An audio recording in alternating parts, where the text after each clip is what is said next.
All righty, one last look at your traffic and weather for your ride in on this Monday morning. Couple different accidents to report. One at Amex Ferry Road and Long Pine, Another one at I-20 eastbound at Highway 378. Another one at St. Andrews Road in Ashland. And then one at Longs Pond Road between Two Notch and Bar. And finally, one at I-77 northbound and Bluff Road. Today, it's going to be raining throughout the morning, but should clear up around lunchtime with a high of 41. Going to be really chilly. Tomorrow, sunny and high of 46. Same thing for Wednesday. Currently 41 here in downtown Columbia. That's traffic and weather for your ride in on this Monday here on The Game.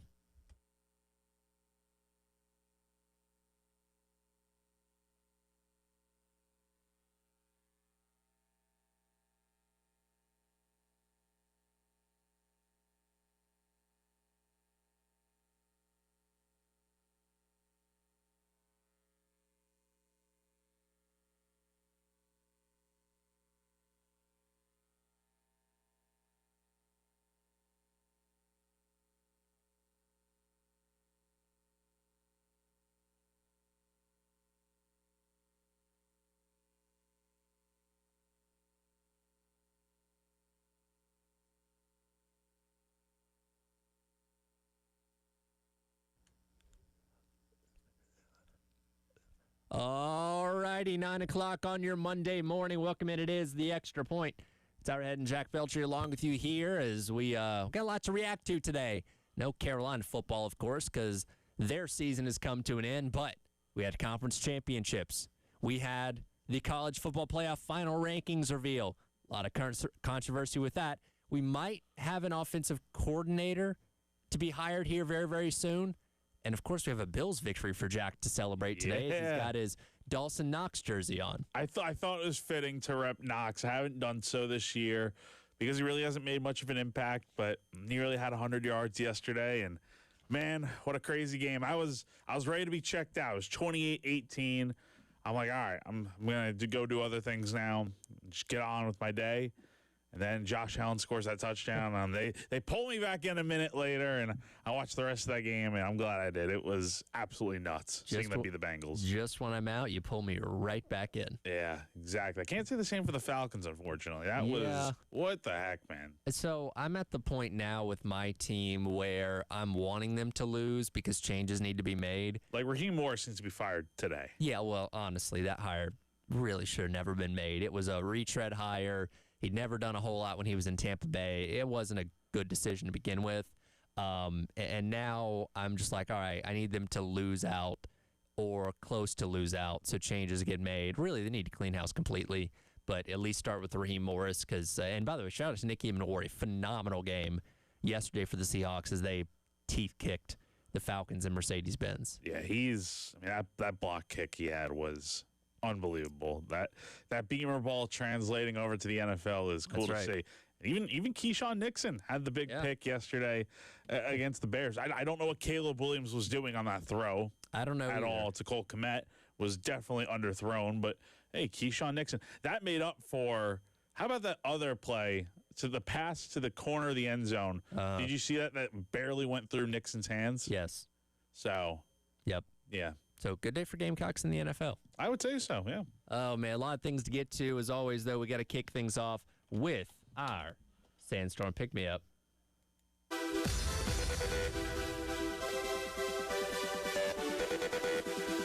Time to get hyped. Here's your 9 a.m. Sandstorm, sponsored by George Sink Injury Lawyers. Just call all nines.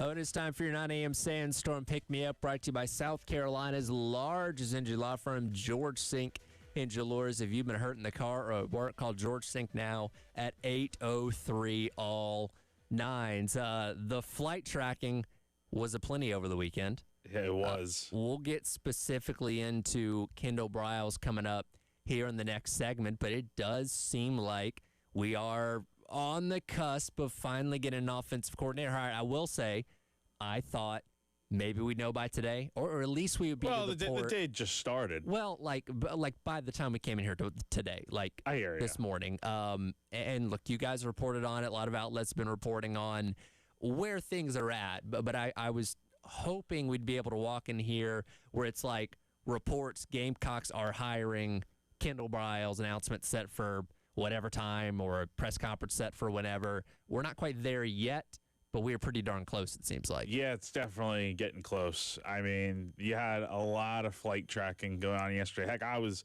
at the airport for a few hours last night, waiting on that because there was a flight that went to State College yesterday. There was one that went to, I believe it's Killian, Texas. Yes, I did see that. So it's like 2 hours away from Fort Worth. So, but I can imagine that was to go out there to the TCU for Briles. And then there was, funnily enough, there was a plane that went back to State College. Yes. For a return flight. That was the one I was waiting on last night to see if anything would come of it. Okay. And unfortunately, nothing did. So are you just standing at the airport? Oh no, I'm waiting. I was sitting in my car. Okay, all right. Sitting in my car at Owens Field, just waiting there for. Gosh, I mean, I was probably sitting there for well over 2 hours. But I had the Bears-Packers game on in the car. So and then when it came time for the 5 minutes of waiting and seeing what was going to happen, I think it was just the pilots. So now were you told to go there? Or did you go on there your own volition? Oh no! So I got a call from Chris Clark yesterday. Okay. And because this actually goes before, it was probably around. It was like right after the Bills game ended. I go out to the airport and I was checking on the flight for the one that went to Texas. Right. I think I had missed it probably by 15 minutes because by the time I got back there, the plane was already landed and it was getting fueled up. So they were already probably at Halls by then. Yeah, probably. But yeah, so I spent a few hours flight tracking, and it's something I've never done before. So it was fun until the end.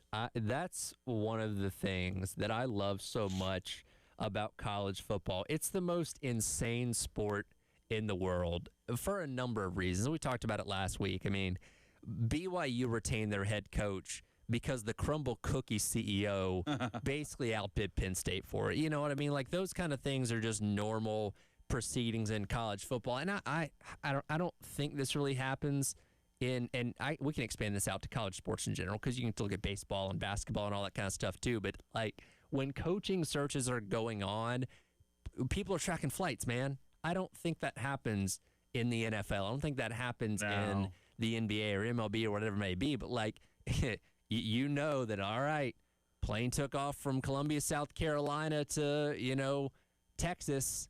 It can only mean one thing, like that kind of stuff. People were tracking flights the other week when, there was thoughts of getting John David Baker and the guy from Old Dominion and all that kind of stuff. Like, it's just ingrained in what we do as college sports fans of like, all right, here's a way where we can maybe find out some information. Let's see where this plane's going. Yeah, so that was definitely interesting yesterday, and I feel like something will certainly come of it. Like, there's no reason you're taking 2 flights to and from State College for no reason. I mean, and these planes can be used for non-athletic reasons. Like, it's a university plane, so they could use it for literally anything. But I have a hard time believing you're going to State College to just go for whatever for fun. Like, you're going to go pick up the offensive line coach and try to get him here. No, they were sending somebody, because women's basketball plays Penn State this upcoming Sunday. They're advanced scouting women's basketball's next opponent. That's what it was. Yeah. So, but nothing official has come of it yet. It seems like they're getting close, but again, close is not a done deal. So we'll see. I would hope something is announced either today or tomorrow, within these next few days. I mean, it seems like we're finally getting to the end of this search. At least for the offensive coordinator. Yeah, that sounds about right. Now, again, Beamer said as the season was coming to a close after they'd already moved on from Shula that, hey, that hire is going to be made relatively quickly. I think a lot of us thought that would be within last week. It obviously didn't happen, but yeah, it kind of feels like we're rounding third base and getting closer to home to finally getting this thing done. I imagine, like when Dow Loggins was hired 2 years ago, we'll get a press conference, introduce them and all that kind of stuff and all that. And we'll dive into some of the specifics of Kendall Briles in a little bit, but there's a lot of conversation to be had when the official hire is made and all that kind of stuff. But it is good to see that we're getting close to the again the plane landing, so to speak. Yes. So yeah, that's the South Carolina news of the weekend. But Yeah. it was an otherwise busy weekend of college football, I would say, with conference championships and then everything that transpired at noon yesterday. And we'll get specifically into the matchups a little bit later on in the hour. Did Saturday live up to your hope and expectation? Like, was it? And I know you had to go cover men's basketball for part of it, but like overall, was it what you wanted? Didn't really get to watch the noon games all too much. I got to watch pretty much most of the Alabama game and then everything on from there. I would say it was fine. Yeah, I think the night games were the best of the night for sure. The Alabama game was kind of just eh. The Ohio State Indiana game definitely interesting, and then Duke and Virginia. Man, I can't believe that's the outcome we got. I cannot believe Duke won the ACC championship. But like, I was rooting for it. You know what I mean? Everyone was. You want the chaos. Yeah. Like, you want Duke to like. It was so funny watching the selection show yesterday, and you have a correspondent at Duke ready just in case they make the playoff. Like it's next level insanity. I did find it funny, and I forget who the correspondent there was. It was Molly McGrath. It was Molly McGrath. That they said that Manny Diaz didn't even organize a watch party. He's like, hey, just keep your phones on you. Like he knew they weren't getting in. But look at your job as a head coach to stump for it, right? And they asked Manny Diaz, hey, why do you think your team deserves to be in the playoff? Well, we beat so many Power 4 teams. James Madison didn't, or whatever his argument was. Like, that's your job to do. But he even went to bed on Saturday night knowing, like, yeah, we're not getting in this thing. Yeah.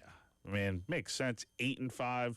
Good year for them. It sucks they got sent to the El Paso Bowl. That's a terrible punishment to get sent out to where is it? Texas. So is it the Sun Bowl? Yeah. The Sun Bowl. Yes. Yeah, they play at UTEP's stadium. By the way, that is one of the more beautiful bowl games there is. Scenically, yes. But yeah, it's not. To be the ACC champion and be playing in the Sun Bowl. I feel like there's better destinations. Like, yeah, I mean, the Pop-Tarts Bowl could have been cool, but then you send Georgia Tech there. Well, that's the People's National Championship. Yeah. Well, there was supposed to be another team sent there that we'll dive plenty into that team later on. But yes, Notre Dame has made a lot of headlines this weekend for a multitude of reasons. Yeah. And look. For somebody that has to come in here and talk about college football every single day, I love it from the standpoint of it gives us things to talk about. And that's what makes this sport so chaotic and wonderful is how stupid it can be sometimes, from the way it's structured to the way schools handle things. And yesterday was an all-time day for that, that's for sure.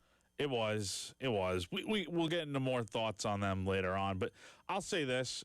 I think the committee got it right with Notre Dame being left out for Miami. I just think the way it was handled was so it was like they changed their minds last minute on everything, because leading into it, it's like Notre Dame, they're in good shape, and then they pulled the rug under them at the last minute. And so I can see why people are frustrated with that, but I think the committee ultimately did get it right. Just the way we got here was pretty ridiculous. And it's probably going to lead to a lot of things changing coming up next year, which we'll get into plenty of that as well, too. But Kendall Briles does seem to be the top candidate for the offensive coordinator position at South Carolina. What does that mean, and what stands out about Kendall Briles from his time as an offensive coordinator elsewhere? We'll dive into that coming up next. It is The Extra Point. Tyra Head and Jack Feltry on your Monday on the Game.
Welcome back in. It is the Extra Points. Our head and Jack Belcher along with you here on your Monday, reacting to the weekend that was in college football, setting the field for the 12-team playoff, as well as maybe getting closer to our offensive coordinator hire here for South Carolina, which we'll get into in just a second.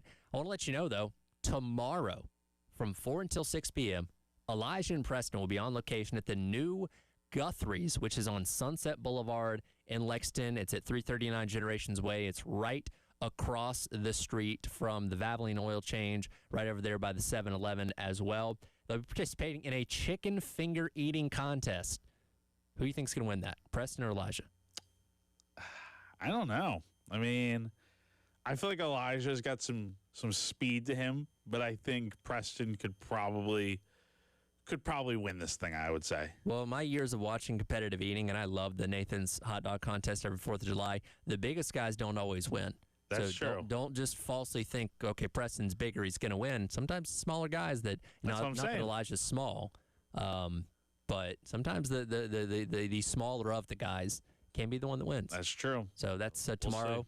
You can also come and meet Xavier Leggett. He's going to be out there hanging out as well from 4 until 6 again at Guthrie's out there on Sunset Boulevard in Lexington. Okay, so again, it seems that right now, and this is based on the latest reporting by Chris Clark in his latest article in Gamecock Central, Kendall Briles is the leader in the clubhouse to be South Carolina's next offense coordinator. Not a done deal yet, and again, if you go off the rumor mill, it seemed like John David Baker was set to be hired last weekend, and it didn't happen. Not saying it can't, but these things are very fluid, and they can change. And I imagine with how many offensive coordinator positions are open right now, there's a lot of schools probably talking to Kendall Briles. So don't put his name on the door just yet. Like, we still got to wait for it to be officially official, but he's the leader in the clubhouse as of right now. You mentioned tracking flights and all that stuff that so many people, including yourself, did over the weekend. I will say that's a splashy hire.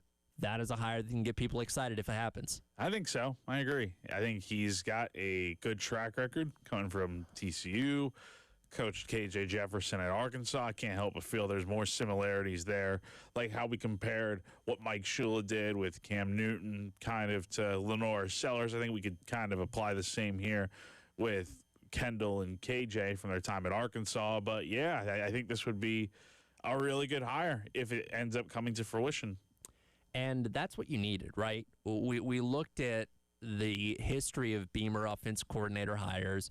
You had Marcus Satterfield, again, NFL connections, and people were ready to run him out of town by the end of the second year. Dow Loggins, who, again, didn't have a ton of success in the NFL, comes in here. And, again, 24 was a good season. And the offense seemed to really be clicking in those last 6 games. He obviously goes on to Appalachian State. And then Shula, who, again, at the time made sense when you talked about the progression of keeping things the same from a year ago. But this is the first hire, I think, that really generates a lot of buzz and excitement, right? Which is what you need. And for one, Beamer's job's on the line. Like, he needs to get this hire right, as we talked about, to make sure that this team is taking steps forward offensively next year. But, again, this is a name that people know. And I go back to even 3 years ago now when Dow Loggins was hired. This was a name that people wanted. There was a lot of like, oh, why'd you hire Dow Loggins? Let's go get Kendall Briles. Like, because, again, they were on the Arkansas staff together at that point in time. It's like you hired the wrong guy from the Arkansas staff. So this is a name that people know, and this is one that can generate hope and optimism in what your offense can be next year. No, you're totally right. I mean, I think this definitely could be a big splash hire, and it makes you think, I mean, who else could South Carolina hire alongside Kendall here? Could you bring, the running backs coach from TCU, Smith? Could you bring him along? He's a guy that's from South Carolina, from Darlington. Is that an option? What about the offensive line hiring? I mean, is that why you went to State College twice yesterday? I mean, it's going to be very interesting to see how this all comes about over the next few days.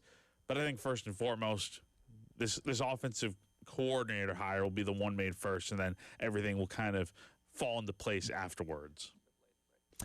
Yeah, and again, once that hire is made, hopefully sometime today, and we'll be right on top of it whenever that does happen. Yeah, the offensive line, running backs coach, all that should come, I'd say relatively quickly if Kendall Briles is going to have a say in all that. Again, kind of going back over his track record. Again, he's been an offensive coordinator going all the way back to his time when he coached under his dad at Baylor back in 2015 and 2016, was at Florida Atlantic for 1 year, the first year that Lane Kiffin went and coached there as the head coach, but he did have full control of the offense. That was Lane Kiffin's words, that he had complete control. So it wasn't Lane Kiffin calling plays and him just being up there in the booth. He coached under Major Applewhite at Houston back in 2018, coached for 1 season at Florida State under Willie Tackett in 2019. That season was kind of a mess. And then 3 years at Arkansas under Sam Pittman, and then the past 3 seasons he's been at TCU under Sonny Dykes.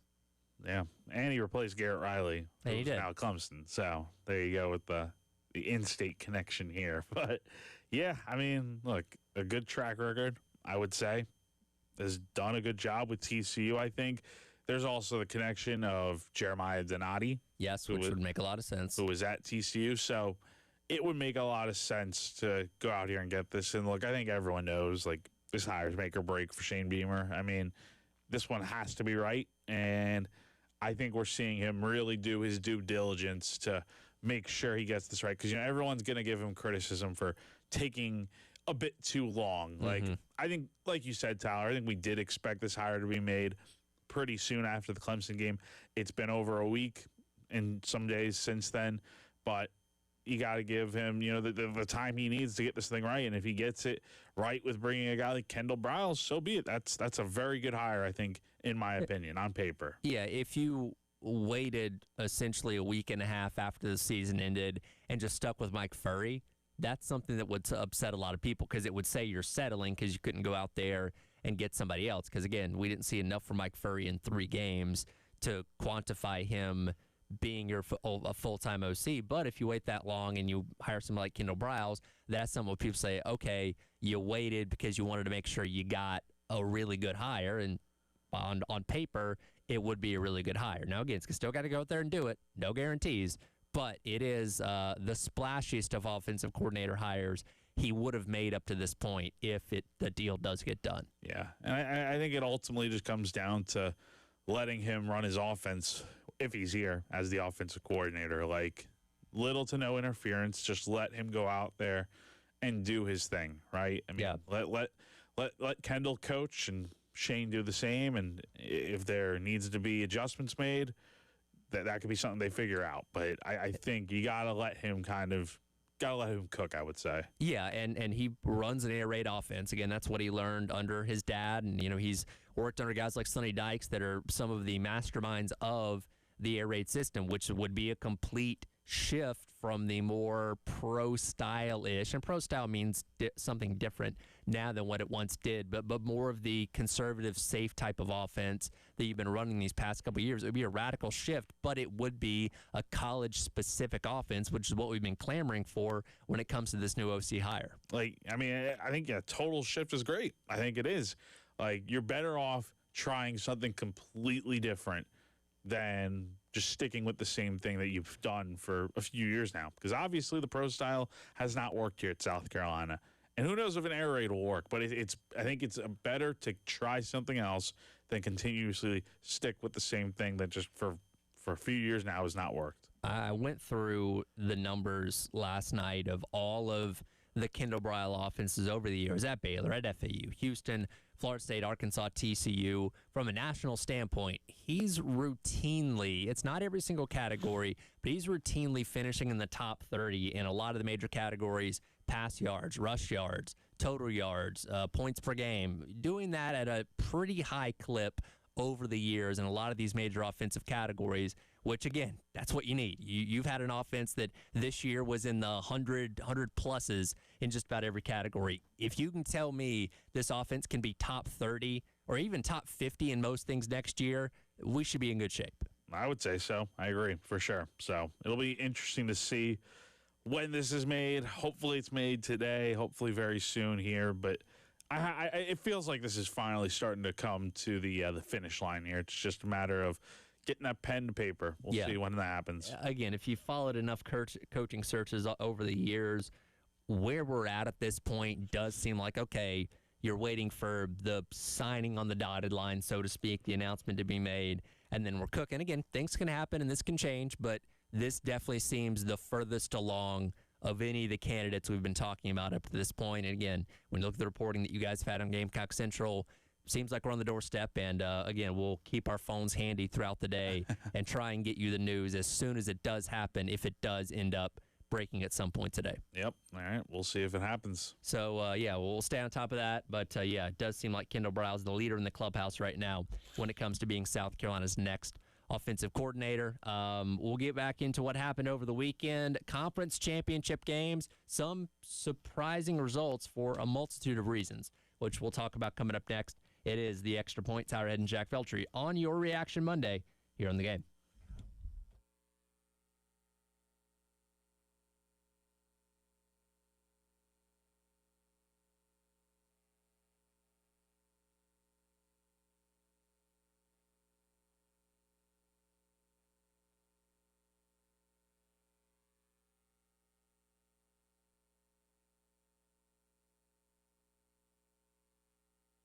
Are you a small business owner, a church, or other entity in need of a new HVAC system? Well, AAA Heating and Air has exciting news for you. AAA now offers financing to qualified organizations to aid them in installing a new light commercial HVAC system. It's as easy as calling AAA Heating and Air for a quote or finding them online at callAAAtoday.com. Tell them Bob and Sherry sent you. At AAA, they've got your back. They're offering up to 12-month payment plans on repairs with no credit check. That's right. No need to worry about your credit score. As long as you're a homeowner with a valid bank account, you'll be good to go. Take control of your comfort today by giving a call to AAA Heating and Air at 803-677-1500. Again, the number to call AAA is 803-677-1500, and breathe easy again.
they've responded in the face of so much adversity, so much criticism, and they just kept getting better and better. A couple of them just told me they want to go back and practice tonight. They said they want to get out there tonight and get a bloody Tuesday when we get back home. That's the kind of mentality this team has. They want to practice some more.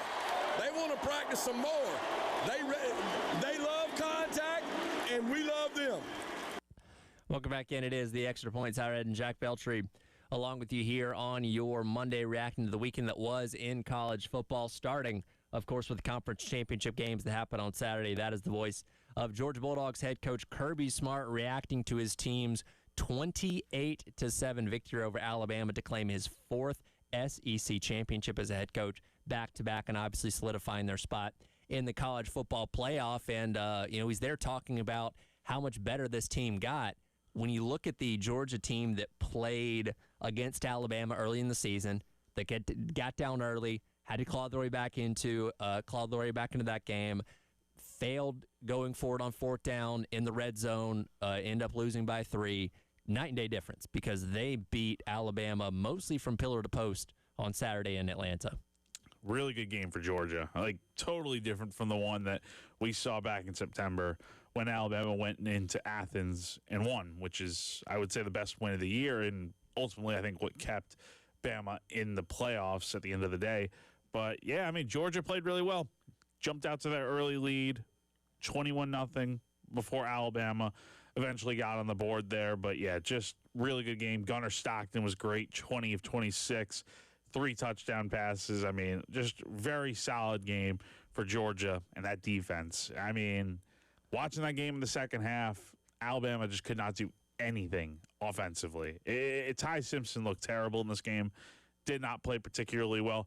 I know they were kind of down with their running back situation because Jam Miller was out in this game, but just did not do much at all offensively running the football. -3 rushing yards, and you're going to have a tough time winning games when that's the case. Well, and Alabama's not been great at running the football this year anyway, but, negative rushing yards, that's a different story. And Georgia just completely dominated them on the lines of scrimmage. And I think most people would say that was a pretty good Alabama offensive line for the most part, and they just got worked on Saturday. One of the big storylines coming into the game obviously revolves around Kirby Smart and the Alabama problem that he's had, famously 1-7 going into that matchup against the Crimson Tide, including 0-2 in the 2 times that he's faced DeBoer. And I don't know if that completely gets the monkey off your back, but it's certainly, because the only other win they had was in the national championship, and that was a game that came down to the wire. The most impressive game that they've played against Alabama by far. No, totally. I mean, they manhandled Alabama in this game.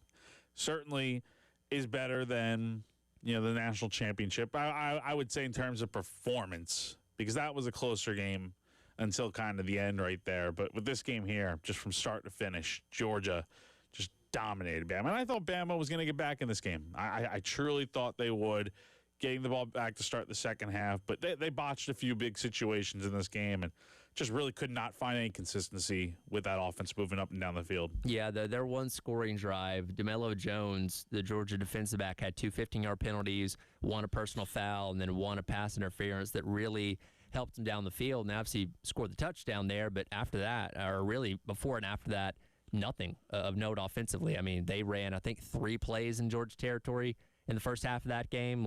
They just could not move the ball seemingly at all against Georgia. And, again, this is a Georgia defense that's gotten way better as the season's got along, and you feel like going into the playoff, they can match up with just about anybody at this point. I would say so. I mean, they're going to get an SEC team potentially in the Sugar Bowl in Ole Miss. We'll see if Tulane can pull off the upset. But, I mean, yeah, I think Georgia's got a real good path right now, and I think they're playing just as well as anyone. Yeah, and big thing for them is getting healthy. They were down their starting center, Drew Bobo, on Saturday. Malachi Tolliver came in and did a good job, but that's a team that does need to rest up, and having basically almost a month off before their next game in the Sugar Bowl on January 1st. We'll see how much better that can help them out then.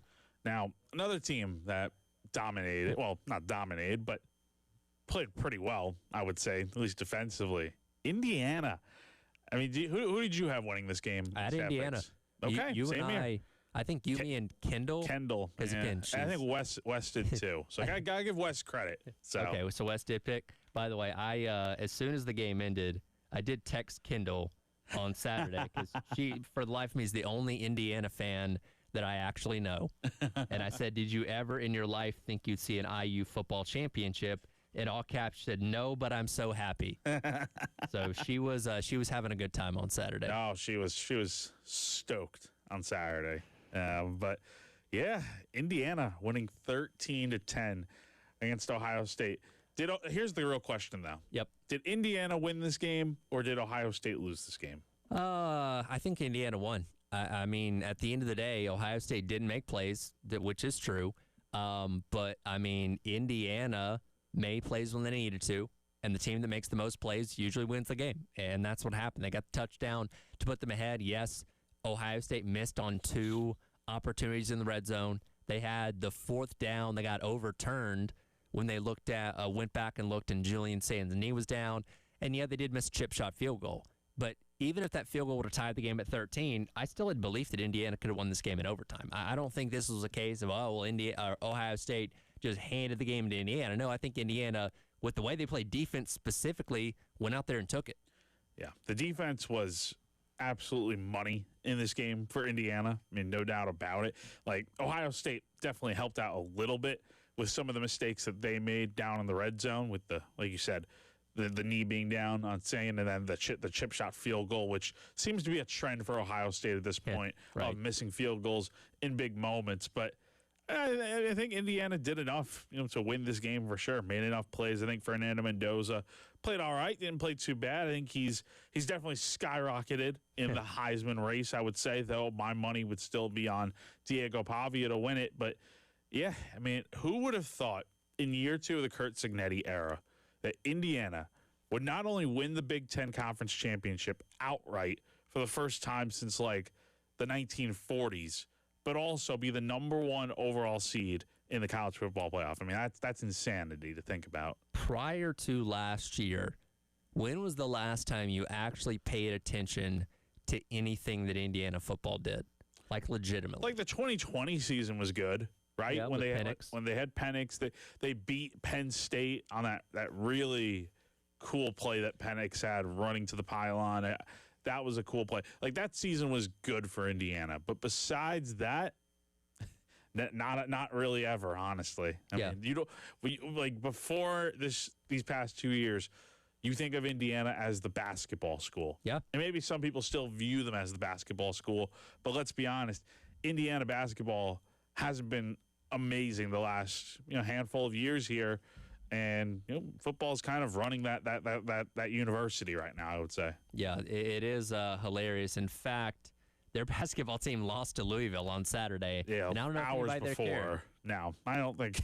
Yeah, Indiana's kind of not been great in basketball lately. I mean, they just let go of Mike Woodson after last season, so they've got some work to do. But that football program, we did get a interesting viral moment after the game as well, as Fernando Mendoza was interviewed about his team winning the Big Ten championship. I want to give all the glory to God. We were never supposed to be in this position, but by the glory of God, the great coaches, great teammates, and we have around us, we were able to pull this off. Whoever thought the Hoosiers would be here, but now the Hoosiers are flipping champs. Let's go. You guys call yourself a bunch of misfits who found the right home at Indiana. Why was this the right place for this group?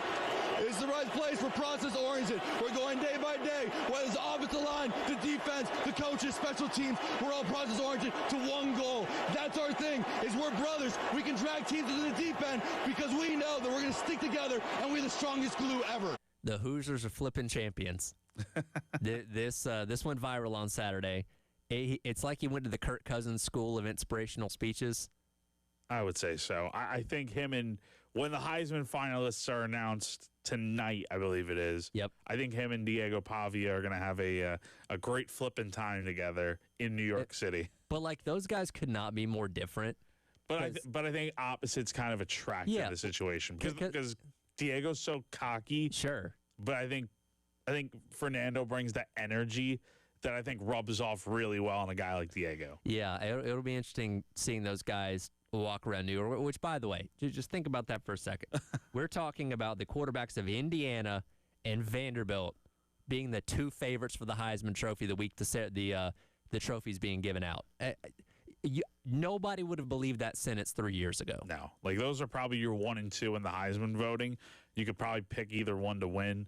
And I think the rest, I mean, Jeremiah Love, I would imagine, is probably going to be there from Notre Dame. I would imagine Julian Sayin is there as well. And then, I mean, if there is a 5th finalist, I don't know who it would be. Maybe Gunnar Stockton. I don't know. It's between Mendoza and Pavia, though. One of those guys is winning. Yeah. I feel like Jeremiah Love will definitely be 3rd in the voting, but it's definitely Pavia and Mendoza in some order or fashion. What a world we live in. Chaos. Chaos abounds.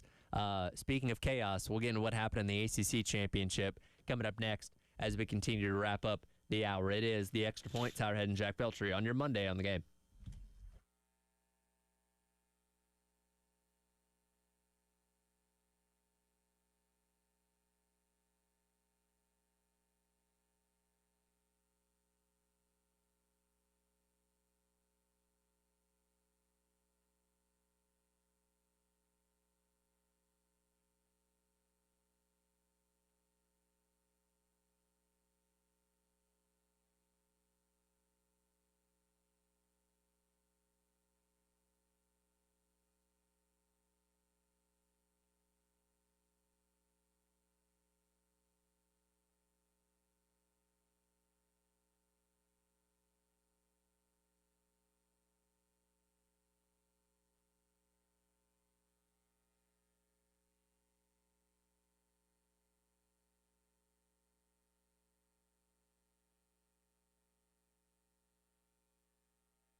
Another fourth down conversion there. Fourth. They go to a trick play. Taylor threw it back to Morris. It is intercepted! Intercepted by Luke Margot! And Duke has won the ACC! Welcome back in. It is the Extra Point. Tyrod and Jack Belcher with you here on your Monday, reacting to the weekend that was in College Football Conference Championship Edition. And yes, indeed, overtime. Duke seals it with the interception of Chandler Morris to win the ACC championship at 8-5, nonetheless. Once I knew Duke was going to be in this game, I wanted to see this happen, right? College football is the most weird, complicated sport there is. And when you have a scenario where an 8-4 or a 7-5 team makes a conference championship, taking on a ranked 10-3 team, while the highest ranked team in your conference, Miami, is nowhere to be found, I wanted to see it happen, and it did, and I'm glad. Just a crazy game, but I think the play we got to start out with is the last one of this game in overtime. What is Virginia doing? Running a trick play on their first play after Duke scored a touchdown. Trying to take a shot, I guess. But why? I don't know. I don't agree with it. It was so silly. You're trying to catch a defense on their heels, I guess. In double coverage, I guess, too. Yeah, I don't know. But, yeah, and no, I guess that interception wasn't of Chandler Morris then. It would have been – no, it was. Okay, it was. Because they threw it back to him. The ball went back to him. Yeah, the ball went back to him. But yeah, maybe not the right time for that, or at least make a better decision and throw it out of bounds or something along those lines. But yeah, wow. And look, what a story it would have been for Virginia to make the playoff, considering what they've gone through a couple years ago with the couple of the players getting killed. Obviously, Tony Elliott, his job was definitely not safe coming into the year. And all they had to do was beat Duke, a team they had beaten by 17 points just a handful of weeks ago. All you had to do was beat Duke. But it was one of those things that when Duke had the 14-7 lead at halftime, it was like, oh, they can win this game. Because the belief is there, right? You go in the locker room with the lead, that's where it's like, all right, finish the job. If Virginia jumps on them and it's like 21-7 at halftime, then it's like, all right, well, Duke's probably done here. But they kept the belief, and even when Virginia, give them credit, scored 10 points in the final 5 minutes, tied up, I still liked Duke's chances going into overtime. Yeah, I mean, give Virginia a lot of credit. I thought the game was kind of in hand when Duke was up by 10, but they got themselves back into it, made some really good plays down the stretch. I think there's going to be a little bit of criticism that the refs kind of bailed Virginia out a little bit towards the end of the game on that final drive with a few penalties to really put them kind of quickly into plus territory. But ultimately, in the end, Duke made more plays, and that's the story of the night. The other game, of course, was the Big 12 championship game, and Texas Tech head coach Joe McGuire very emotional after his Red Raiders won. It's incredible.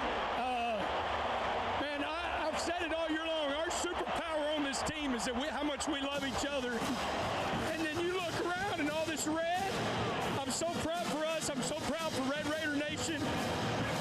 It's incredible. Incredible.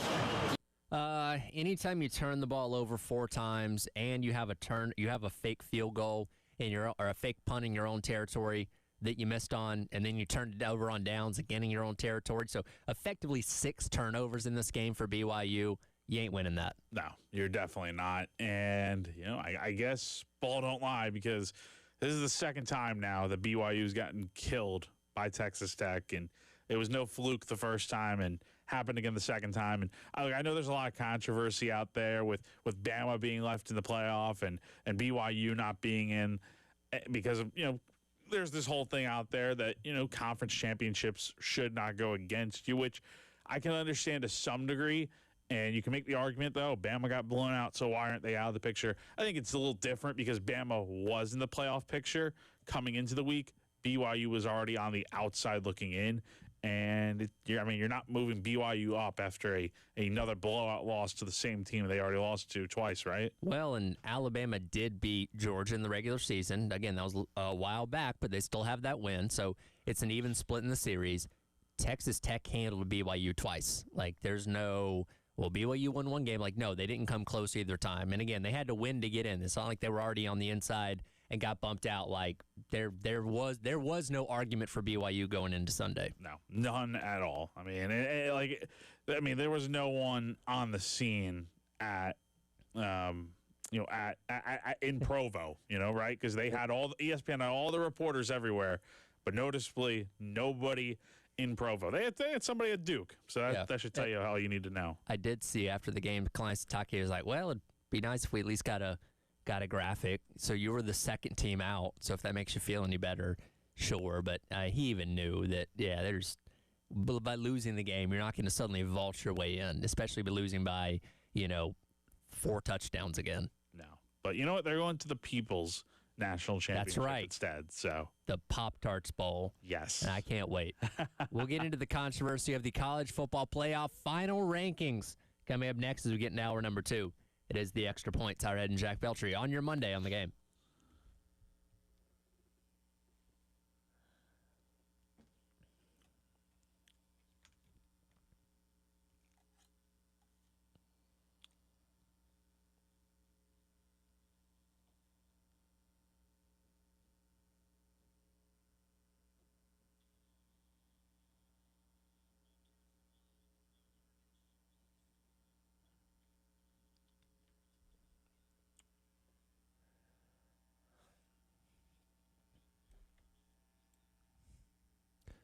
Tyred here for our friends over at Canty Foundation Specialists. I tell you about it all the time, but I'm happy to remind you again, you always need to be on the lookout for things around your home that are maybe a little bit off. Things like cracks in your exterior brick, cracks in walls or above windows and door frames, doors or windows that might be sticking, uneven or bouncy floors, or cracks over your garage door. If you notice any of these problems with your home, you could have serious foundation issues. And that's where our friends at Canty Foundation Specialists come in. Go online to schedule an appointment today at cantycanfix.com. They'll send a professional out to your home to evaluate your foundation needs and get them fixed so you and your family can live worry-free going forward. Again, go online to schedule an appointment today at cantycanfix.com. Let our friends over at Canty Foundation Specialist help you out with all of your foundation needs. Again, cantycanfixit.com.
right, welcome back in hour number 2. It is the Extra Point. It's our Ed and Jack Felcher along with you here on your Monday on the Game, reacting to everything that we saw over the weekend in college football, both on the field and on, the rankings reveal show that happened yesterday. That there was a lot of controversy, to say the least, and I think it speaks volumes to the fact that 2 group of 5 teams got in the college football playoff, and that was not the headline story coming away from yesterday. No, it was certainly not. And I had a feeling this was going to be what everyone was talking about. I just didn't expect it to ultimately be this crazy. Is Miami getting the nod over Notre Dame as the final at-large bid in the playoff field? So before we give our thoughts on it, let's hear from the horse's mouth. Hunter Yurachek, the athletic director at Arkansas, who, again, goes on the show every single week, he kind of gives answers but kind of doesn't. And he skirts around. Reese Davis, give him a lot of credit. He was asking phenomenal questions yesterday and continuing to push the envelope on, hey, like you didn't really give me an answer here, right? Which is essentially what Hunter Yurachek was doing the whole time. Did you watch Game Day on Saturday? No, I did not. So on Saturday morning, they brought Yurachek on and asked him, questions, hypotheticals, and all that kind of stuff. If this happens and that happens and what, he gave nothing answers. And when they cut back to the crew, Saban was like, "Did he tell us anything?" I don't think he answered a dang question. Like the pressure being put on the committee now is greater than it's ever been, and good. They deserve it. But here's Hunter Yurachek.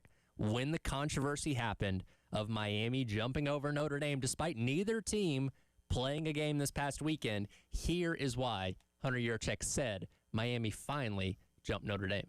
Maurice, first and foremost, the debate I hear you guys having in my ear in the studio, I'm sure it's been debated over the last 12 hours, and that was a debate we had in our committee room into the early morning hours, and then again as the sun was coming up. And the first move in that was we felt like the way BYU performed in their championship game, a second loss to Texas Tech in a similar fashion, was worthy of Miami moving ahead of them in the rankings. And once we moved Miami ahead of BYU, then we had that side-by-side comparison that everybody had been hungering for with Notre Dame and Miami. And you look at those two teams on paper, and they're almost equal in their schedule strength, their common opponents, the results against their common opponents. But the one metric we had to fall back on, again, was the head-to-head. I charged the committee members to go back and watch that game again, the Miami-Notre Dame game, because it was so far back. And we got some interesting debate from our coaches on what that game looked like as we watched it. And with that in mind, we gave Miami the nod over Notre Dame into that 10 spot. So they finally factored in the head-to-head of these two teams playing all the way back in week number 1. And here is another answer that Yurachek gave on when and why head-to-head finally did matter. Maurice, if you recall, Miami was a loser of 2 of 3 when they entered the poll at 18, and they were in close proximity to Louisville at the time, who I believe was below them in 21st or 22nd spot. And we didn't use the head-to-head metric to compare Miami and Louisville, a team who had beat Miami. But not until they really got in close proximity, side by side with the move with BYU, were we able to evaluate just those two teams side by side. We always had someone between them, whether it was previously Alabama and BYU, and then just BYU in the last week. So I'm a believer that two things can be right at the same time, Jack. I believe the committee made the right choice by putting Notre Dame in, but the way they went about it was the most idiotic, complicated, stupid thing I've ever seen. The mistake was having Notre Dame ahead of Miami this entire time, right? Like yes. That head-to-head should have mattered from the jump. And I think you wouldn't have seen so much outrage and uproar if that had just been – it's such a simple thing, right? Like, why cannot not be the case from the beginning? Because otherwise it's like, okay, like if Miami's ahead of Notre Dame the entire time, same record, Miami has the head-to-head, and Miami's in the playoff field this entire time and gets in over Notre Dame, okay, so be it. I don't think you see – as much outrage, though I think Notre Dame would still be pretty upset that they got left out, but it creates less of a headache. And that's what the committee did here, is they created a tough situation and a headache for themselves this entire time, when in fact it was a pretty easy decision right from the jump, in that you should have just put Miami ahead of Notre Dame to begin with. And it's just kind of just crazy that it came down to the wire here to make this move. But it's such a committee type of move, I would think. I've been using the term gaslighting a lot when talking about what the committee's been doing, because again, we've been doing rankings reveals for the past month now, and the final one, I guess, is rankings reveal number 5, and Notre Dame has been ahead of Miami every single time up to this point. Now, it started out like Notre Dame was like 10 and Miami was like 18, but every single week Miami has crept closer and closer and closer, up to the point where this past week Notre Dame was number 10 and Miami is number 12. As close as they've been, but BYU was still sitting between them, which goes to the point of what Yurchek talked about, that they were not as comparable yet because there was still one team between them, even though a couple weeks ago he said they divvy teams up into pods, right, where they look at teams in groups together, where he also admitted Notre Dame and Miami were in the same group, but the head-to-head still didn't matter at that point in time. It doesn't make sense to me. What is the point in playing the games if the head-to-head wasn't going to matter? I feel like somebody probably whispered in the committee's ear, whether it's Hunter Yurchek or somebody else, like, hey, like, we got to remember head-to-head is supposed to matter. And I think they had just forgotten until yesterday when they finally decided to go back, watch the tape of the game a little bit. And, hey, I mean, who cares if it's all the way back in August? The fact of the matter is it happened. Miami won that game by a few points, but I think they really outplayed Notre Dame from start to finish. And it took a little bit of a late comeback for Notre Dame to get back in that game, and Miami won. So that's the fact of the matter here, is they have the head-to-head, and that should always be in consideration. Yeah, and look, if those two teams played today, would Notre Dame win? Maybe. I think they'd be favored for sure. Probably, but that doesn't matter. We've gotten so far down the path of hypotheticals when we've expanded this playoff out, because these teams are so flawed now. Like it used to be with the BCS or the 14 playoff, you had to be perfect, or you had to have one loss and likely be a conference champion to get into where there usually wasn't a lot of controversy. But now, when you're talking about teams with 2 and 3 losses and stuff like that, these teams are so flawed, it opens up the possibility of all these, like, well, if Team X played Team Y, or if Team Y played in Team X's conference, it would be different, and we can never prove these things. Again, I know it was week number 1, and that was 3 months ago,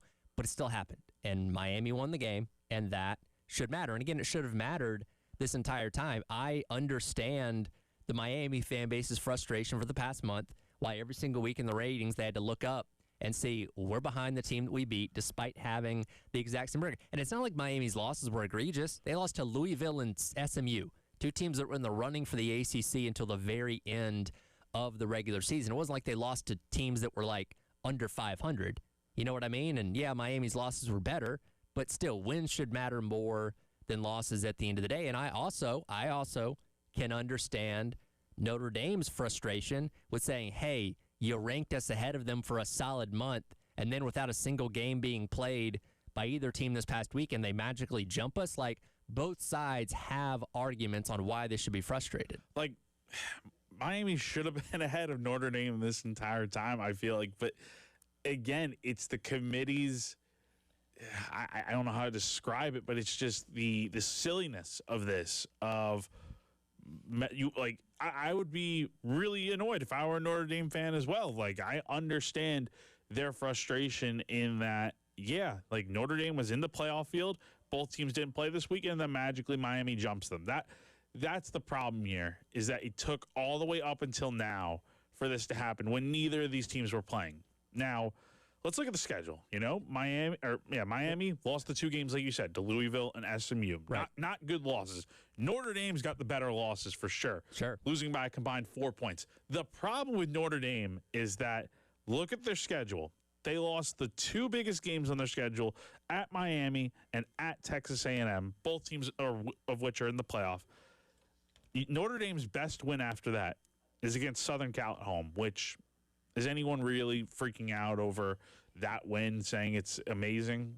No, because I mean it's not as comparable, I don't think, to if they had beaten Notre Dame or to A&M or Miami. I think those would be much better wins.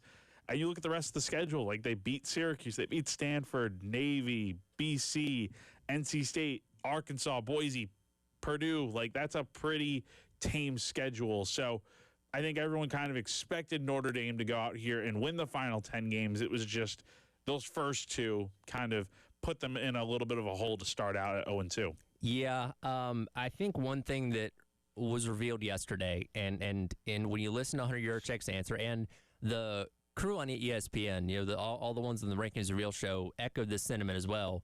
We don't need the weekly rankings anymore. No. If you're going to tell us that nothing matters until the final rankings, which I agree it should be that way, because that's when everybody's resume is complete, and that's when you truly get a sense of what everybody has done this season.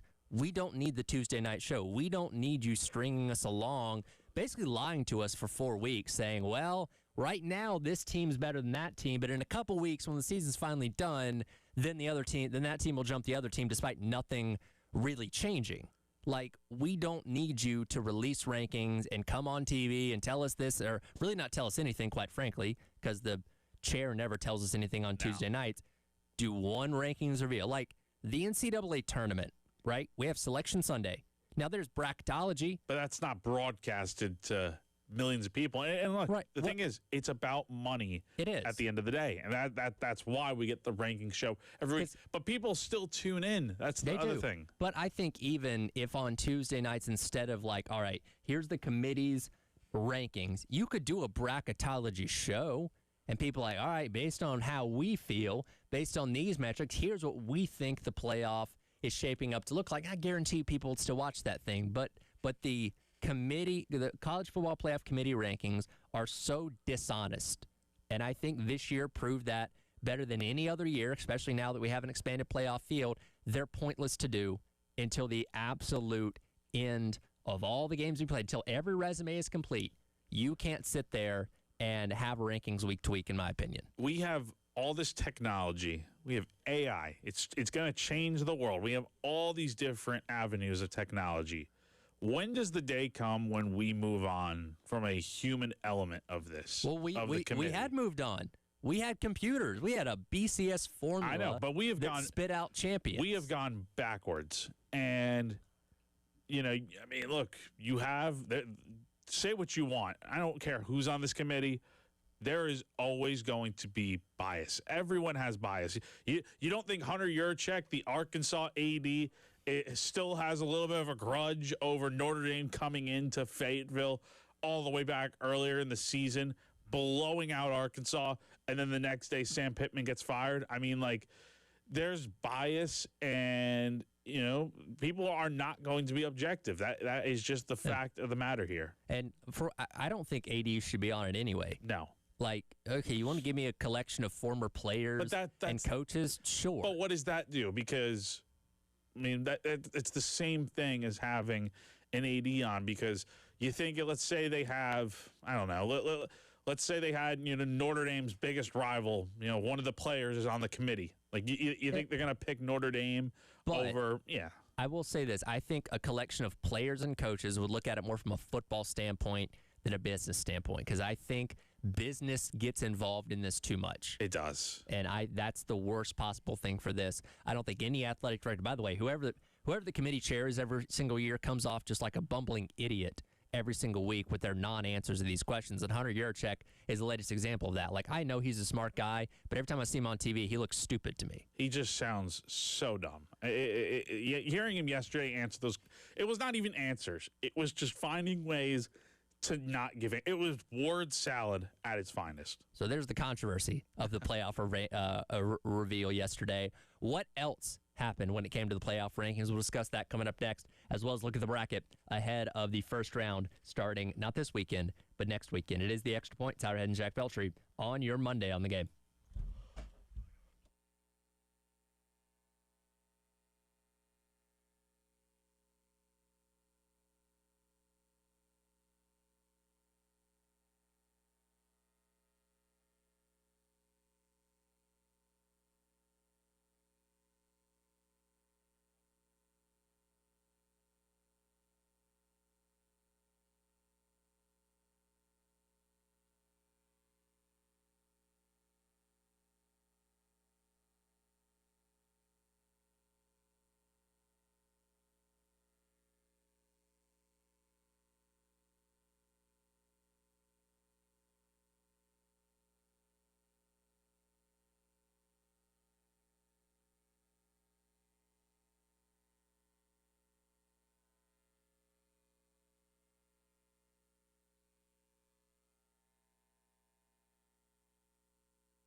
All right, welcome back in. It is the Extra Point. It's Ed and Jack Belcher along with you here on your Reaction Monday, reacting to the controversy, as there always is, more often than not, when it comes to the college football playoff final rankings reveals. You set the 12-team field yesterday, and a lot of you weighing in on the Firehouse Subs text line. Appreciate it as always.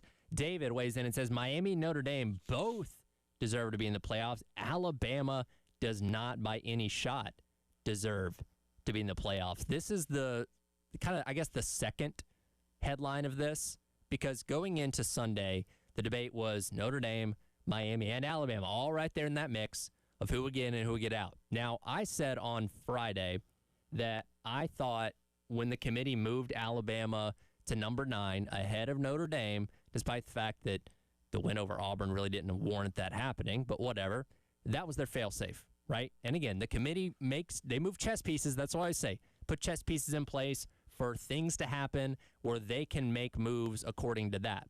And I think by putting Alabama 9, that told me there's no way Alabama doesn't get in no matter what happens on Saturday against Georgia. And they did get dominated by Georgia. I will say, though, the argument for Alabama is they did beat Georgia in the regular season.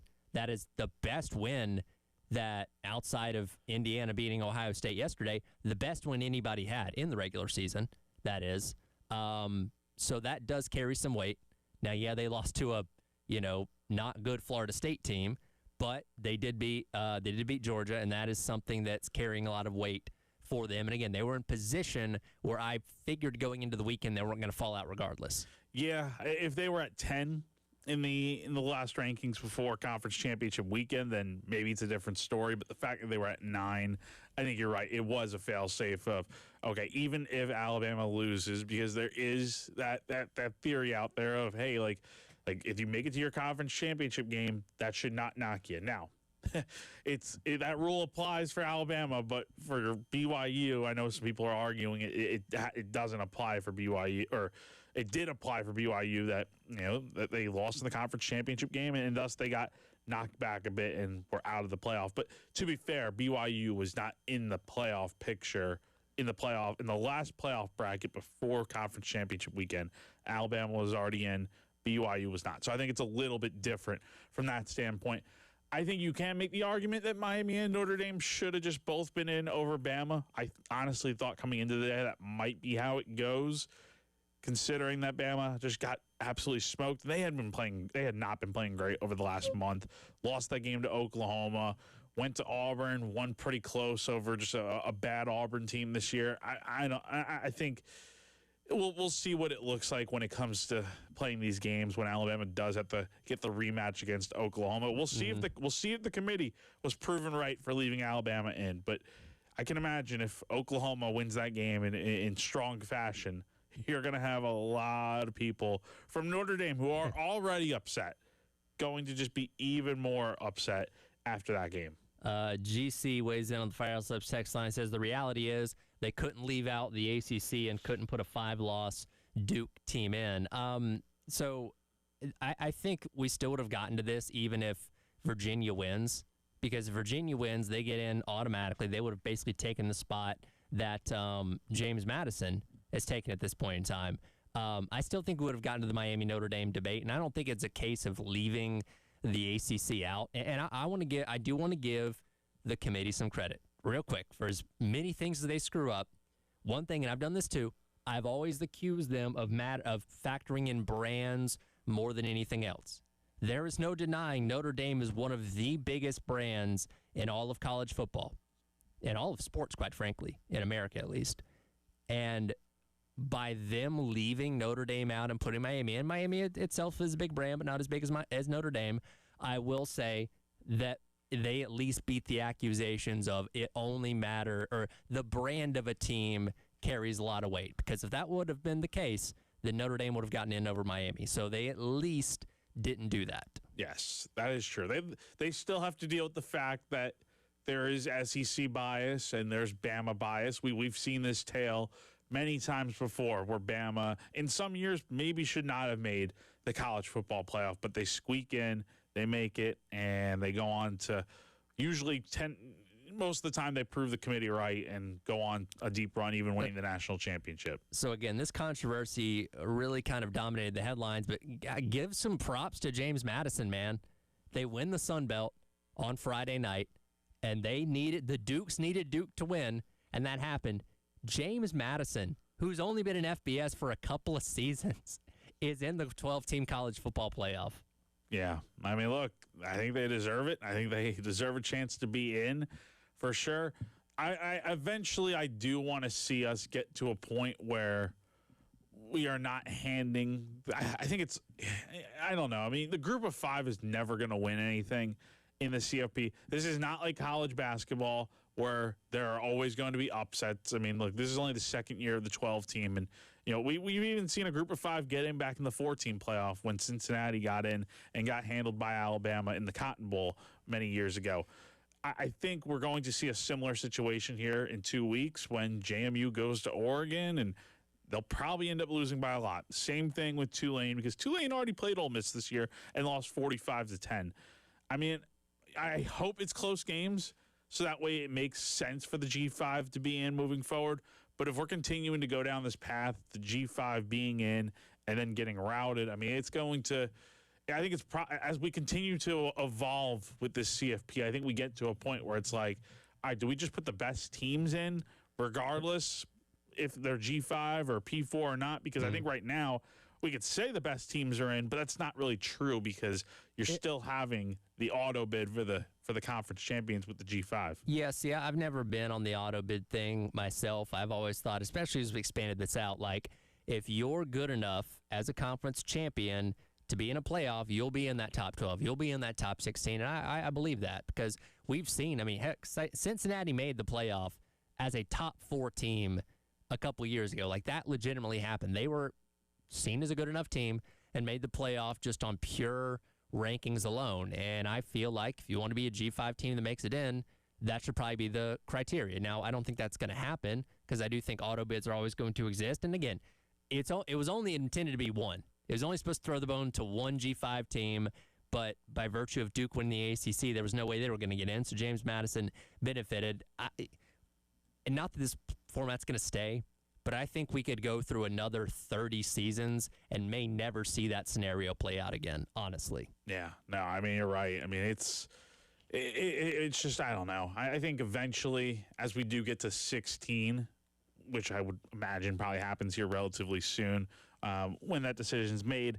I do wonder, though, what this means for the G5 and if we still include them. I think a lot of it does depend on what happens here in 2 weeks. Again, JMU and Tulane could go out here and play really good games, go down to the wire. I think every now and then you would see a G5 beat a P4 in the playoff, but more times than not, I think it's going to end up being, you know, what we see in the regular season with some blowouts. Yeah, maybe we can examine this tomorrow because this is the one sport where we seem to hate underdogs, right? Compared to like basketball or baseball and college and stuff like that. Maybe that's a conversation for tomorrow. But regardless, James Madison going to be taking on Oregon, who's the number 5 seed in Eugene. That'll be the night game coming up on Saturday, December the 20th. And Tulane taking on Ole Miss. That'll be the 3:30 game that afternoon. Both those games on TNT and NHEO Max. And Tulane did play Ole Miss earlier on this year, and Ole Miss did win that game pretty handily. But, I mean, what a moment. And for two coaches that are heading off to bigger gigs, Bob Chesney going to UCLA, and then John Summerall, of course, going to Florida. What a great story for both those programs to be able to make the playoff, regardless of if they get bounced in the first round or not. Yeah, no, it's a cool story, and I hope they do go out here and play pretty well in the first round. But they're going to be stacked up against it as, you know, multi-touchdown underdogs. So Notre Dame made a decision yesterday after getting left out of the college football playoff to opt out of a bowl game, and they're not the only ones. What is the future of bowl season? Is it on life support? We'll discuss that coming up next. It is The Extra Point. Tyler Head and Jack Feltry on your Monday on the Game.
right, welcome back in. It is the Extra Point.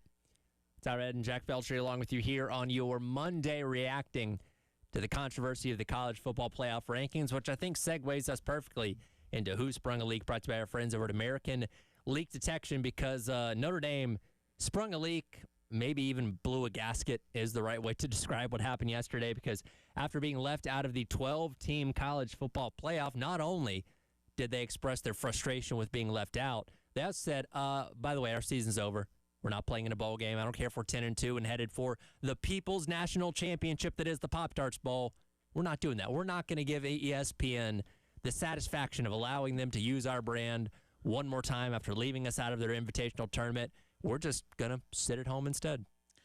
I understand that side of it, from why give your brand publicity on a ESPN network when, Notre Dame has had some games on ESPN this year, but let's be real, they are affiliated with NBC and they have the big contract with them.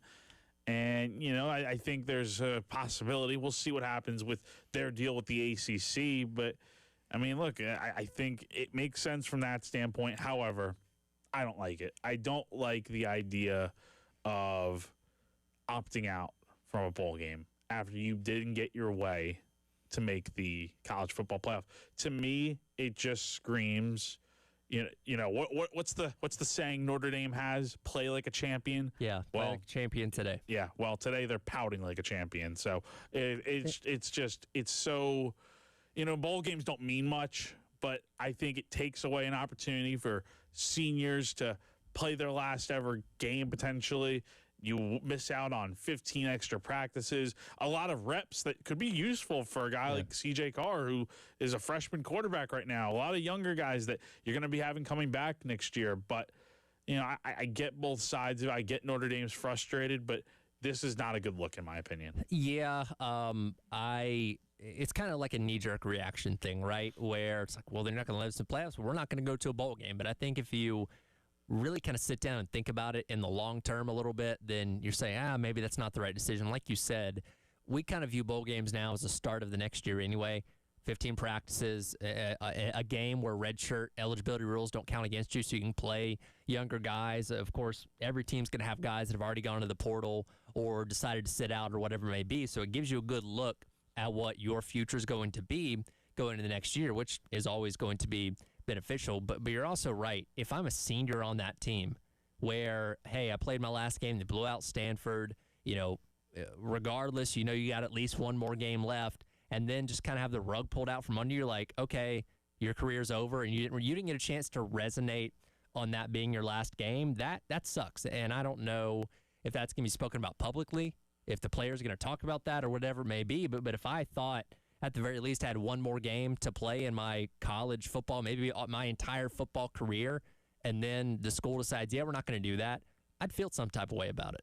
No, I would too. That's and I wonder how that whole process went down. I've seen reports out there that Marcus Freeman and the team captains met and they kind of just decided that was it. Who knows what really went down, but I have a hard time believing that every guy on that team was in favor of not participating in a bowl game, like meaningless or not. Like, it's a cool experience to also be able to go to a bowl game. You get to go on a free vacation for a week. You get to go to, they would have gone to the Pop-Tarts Bowl, so they would have gone to Orlando, Florida, and they would have gone to Disney, Universal, whatever. They would have had a lot of fun out there, and you get the swag bags, and you get all the cool gifts from the bowl and whatnot, and you get to play a good opponent in BYU, and you don't get any of that because you decided to take the easy way out and avoid, and honestly, think about it, kind of avoid playing a good opponent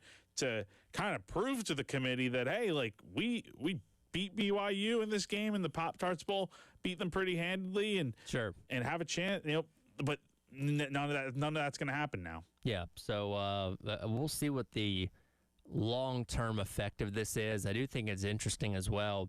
Multiple teams ended up opting out of bowl games here, and to the point yesterday, Georgia Southern was struggling to find an opponent for the Birmingham Bowl. App State shout out to Dow Loggins, despite being under 500, they did end up accepting a bowl bid. So we'll get a Sun Belt rematch between two pretty bitter rivals in Georgia Southern and App State in the Birmingham Bowl coming up here very soon. But 7 different 5-7 teams declined bowl bids, including Florida State, Auburn, UCF, Baylor, Rutgers, Temple, and Kansas. Now, some of these teams obviously dealing with coaching changes, all that kind of stuff, players going to the portal where maybe their rosters just weren't where they needed to be. But I do kind of worry now about the future of bowl games because it first just started out as players opting out, right?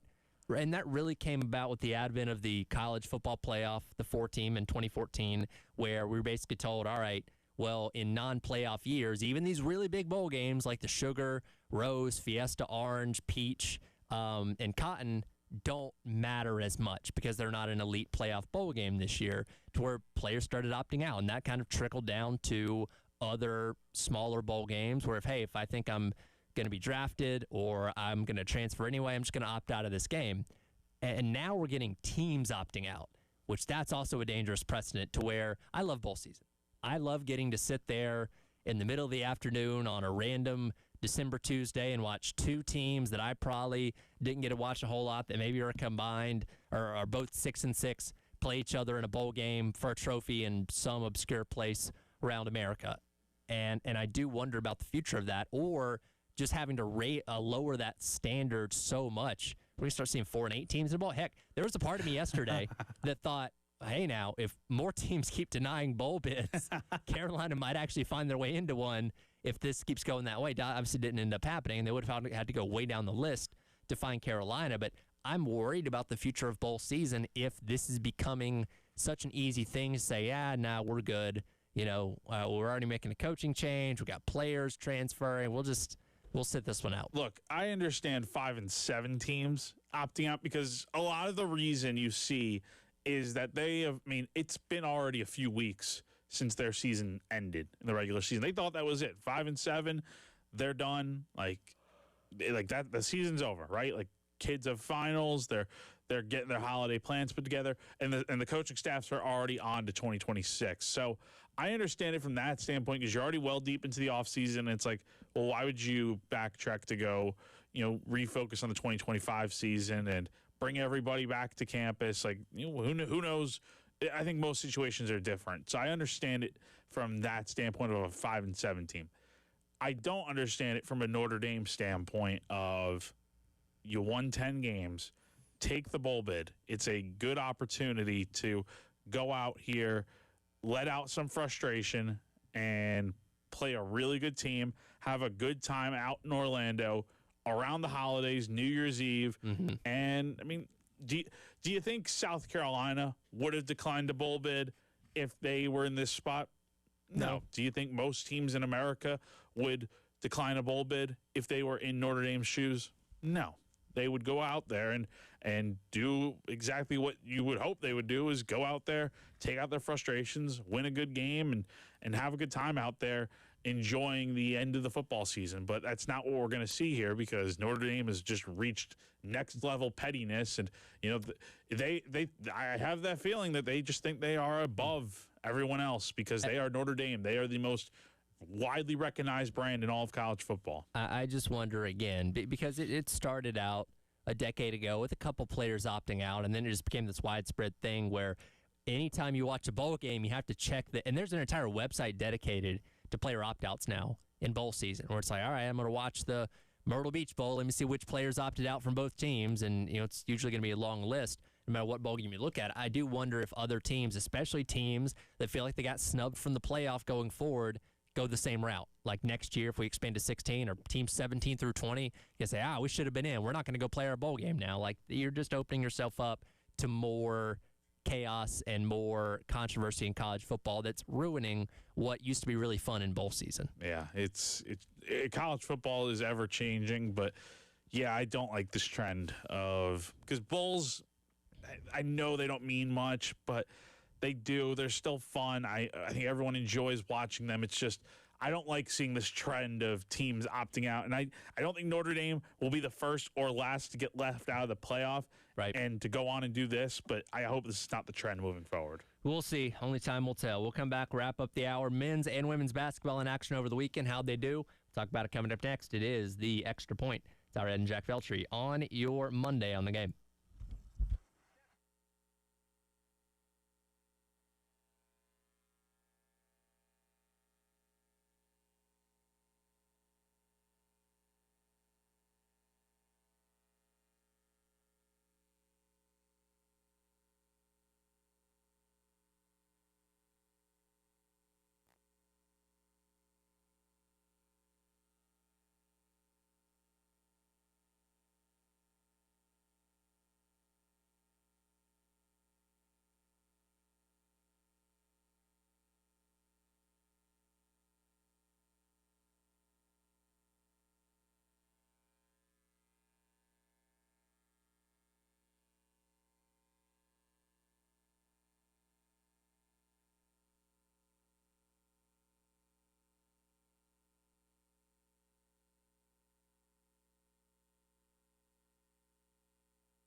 All right, welcome back in. It is the Extra Point. Tyler Head and Jack Veltri along with you here on your Monday, reacting to the weekend that was, mainly in college football, but also some college basketball action going on over at Colonial Life Arena ahead of the week off for exams. We'll get back into action with both teams coming up over the weekend and on in to next week. But yesterday, the women's team taking on North Carolina Central in Well, it went about as you expect it to go, 106-42.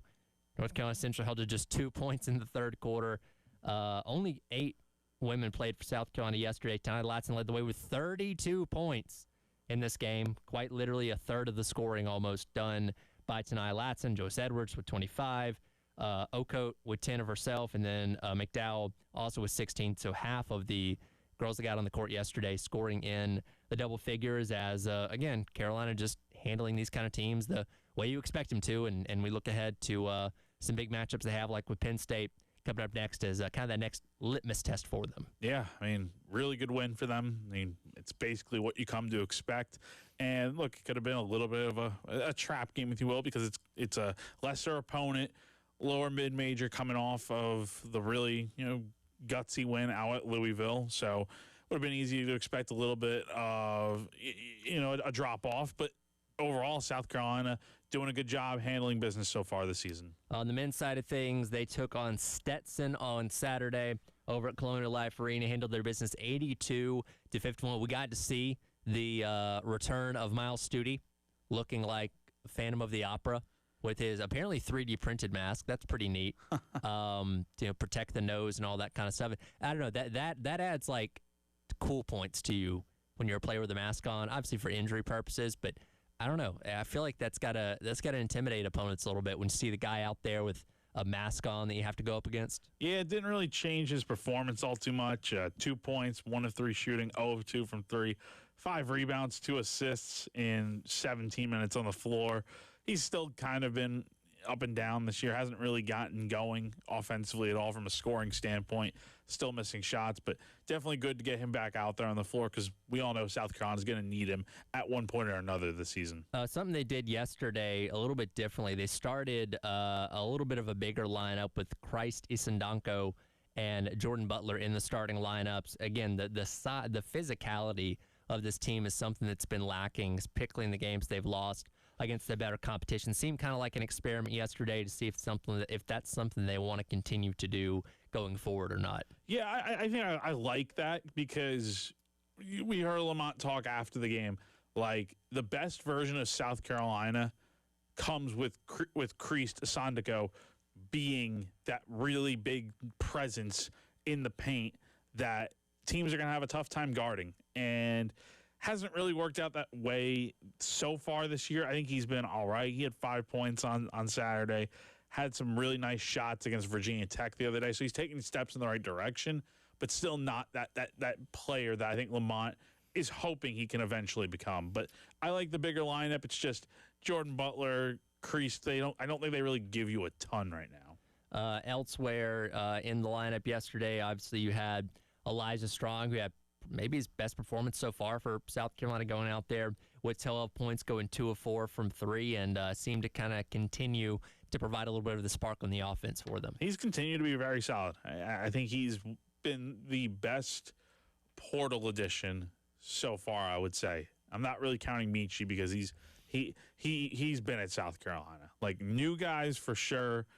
Elijah Strong has been right up there. People are going to criticize his defense, and rightfully so. This team still needs to get better defensively. But I think Saturday was a step in the right direction on so many fronts. Shot a lot better, 54.5% from the field, 44.4% from the outside. That snapped a 5-game streak of shooting less than 30% overall. On the flip side, defensively, I don't care who you're playing. You hold a team to 51 points, 32% shooting, and then 19% shooting from the outside. That's really good. And South Carolina did a great job on all fronts in this game. I think kind of exercising some demons in a lot of ways. They'd kind of been a little bit skittish the last few weeks, lost 3 of their last 4 games coming into Saturday, but were able to handle their business in a game that they should have won, no doubt, like the way they did. Also important to note, on Saturday, E.J. Walker did have his red shirt burned. Of course, him and Cam Scott were the 2 guys that were expected to redshirt this year, but according to Coach Paris after the game, they felt like he could help. It's something they've talked about a bit, seeing him in practice and stuff the past couple weeks, and goes out there and officially makes his South Carolina debut. And obviously, there's no like handful of games you can play and still redshirt when it comes to basketball at this point in time. So he does end up using the year of eligibility, 13 minutes, 2 points, going 1 or 2 from the field. Also had 2 rebounds as well. Yeah, I mean, nothing to really note there. I mean, it was good to get him out there on the floor. And the thing is with this red shirt, and Lamont even talked about this, is that if you're going to, burn that red shirt, you got to give him a chance to go out there and see what he can do. Like, this can't be a scenario where he plays 13 minutes one game and then doesn't see the floor again for another 4 games. Like, he's got to play consistency, and he's going to get his opportunity to go out there and play. The way Lamont put it, though, is that he'll have his opportunity, but it's up to him to kind of see if he's going to play more or less minutes as the season goes on. Again, it's exam week, so no games during the week. They'll be back in action Saturday, taking on the Citadel, and the next Tuesday, the big matchup with Clemson as well. That'll do it for the Extra Point. Coming up next, Gamecock Central Takeover Hour, presented by Firehouse Subs, the latest on the Kendall Briles news. Up next on your Monday here on The Game.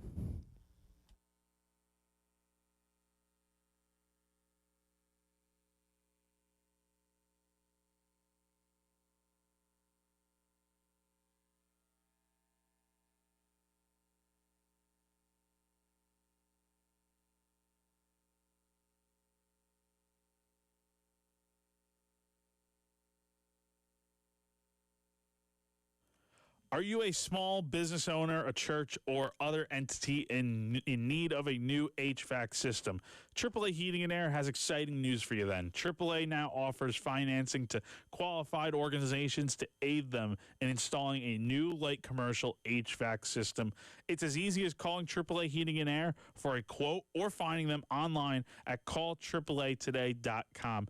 Tell them Bob and Sherry sent you. At AAA Heating and Air, they've got your back. They're offering up to 12-month payment plans with no credit check on repairs. That's right.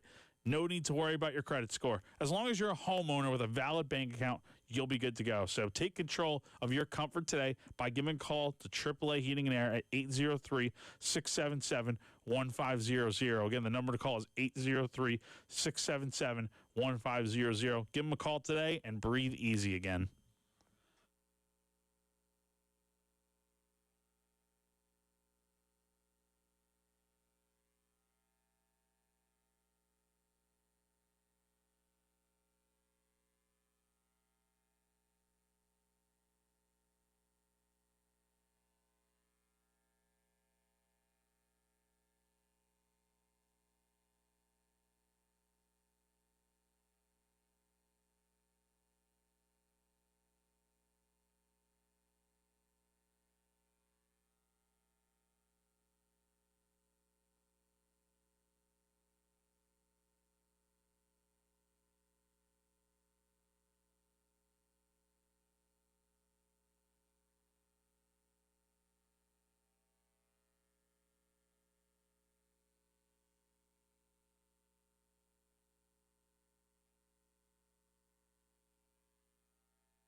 11 o'clock on your Monday morning. Welcome in Gamecock Central Takeover Hour presented by Firehouse Subs. Tyler Head and Chris Clark along with you here today and probably for most of the week.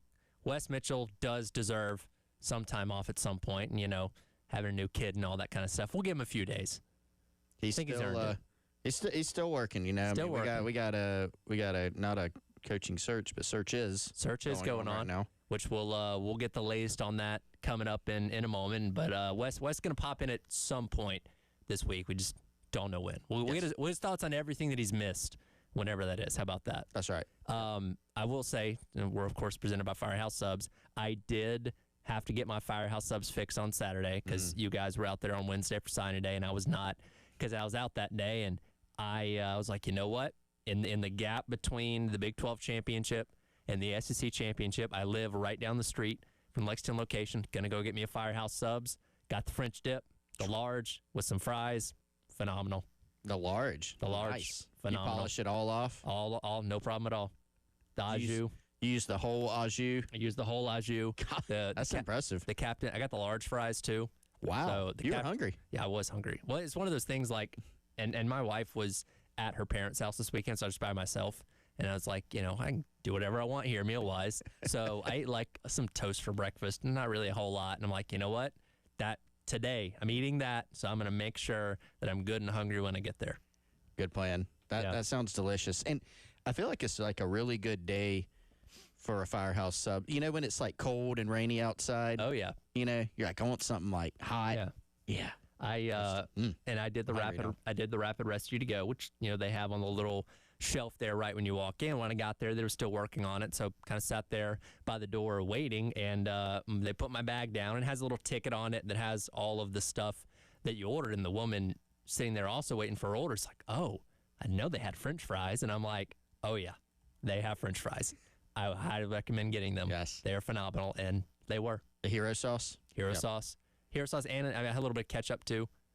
So I love ketchup in general, but especially on fries. So hero sauce and ketchup, good combination. Good combo. Nice. Tyler, I know we got some, you want to get to coaching search stuff, but literally while you were talking about Firehouse Subs, little bit of breaking news in terms of the 2026 football slate that I feel like is yes, please, lay it on me. Now, we know that the SEC schedule will be coming out on Thursday of this week, 8 p.m., SEC Network. Of course, like everything, they're making a TV show out of it. And we're going to watch. So we'll have the SEC slate. But the question has been, since the game got canceled against Miami, literally, what is the first game next season? We now know Gamecocks will open the 2026 football season against the Kent State Golden Flashes. Okay. That will be the opponent, Saturday, September 5th.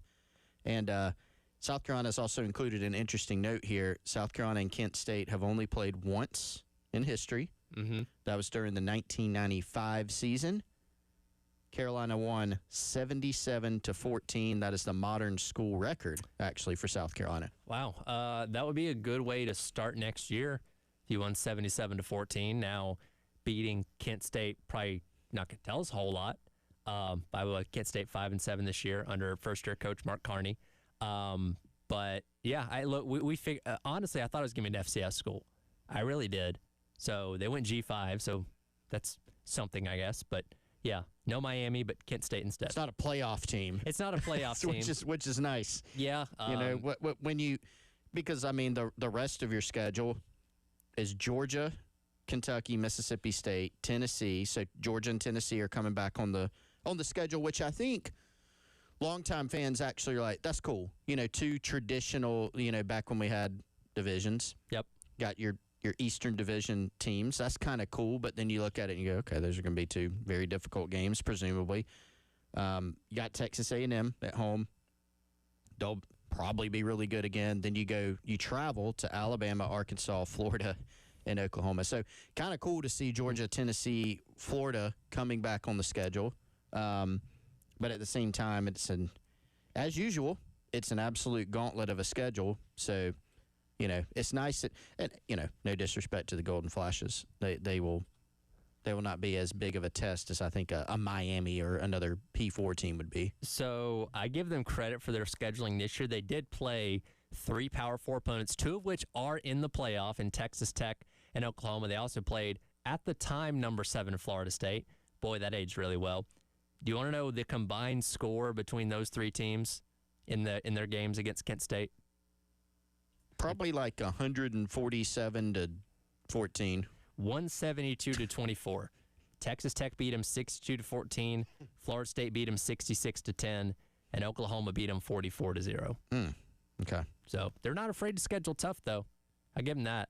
Now I don't know what Get those checks. I was gonna say I don't know what the check for those games is, but several $1 million probably, or a few $1 million probably between those, don't you think? I mean, don't you get $1 million or so now? Roughly, kind of the going rate. Yeah, anywhere between $700,000, $1 million, something like that. Which, going back to Joe Moorhead last year from Akron, it's like, we'll get the equestrian team new saddles and all this kind of stuff. So they know what these games are for. And then you play Towson again in week number 2, and then 9 straight weeks of SEC. Well, I guess 9 games over 10 weeks because you have a bye in there somewhere. But yeah, then it's full steam ahead with your other 10 Power 4 opponents. Yikes. Hey, that's the reality. That's what you sign up for. You not only have, every single year, I remember Mike Elko talking about this before Texas A&M and South Carolina played. He's like, guys, I don't know. I looked at South Carolina's schedule, and I don't know what they did to, the league office and that's right, and it seems like every year,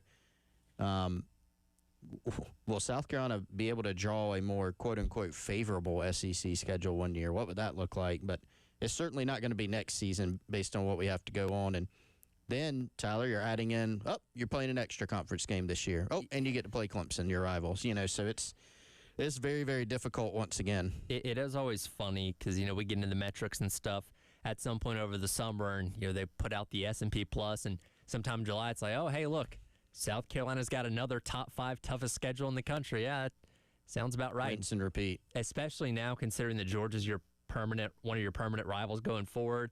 That's going to carry a lot of weight for that being a tough schedule every single year, like it used to, obviously. Yeah, every year. You're changing the structure of, adding in another conference game obviously makes it tougher, but you're changing the structure of it in some ways with like the teams you're playing, how you're doing the schedule, but they certainly have no let up.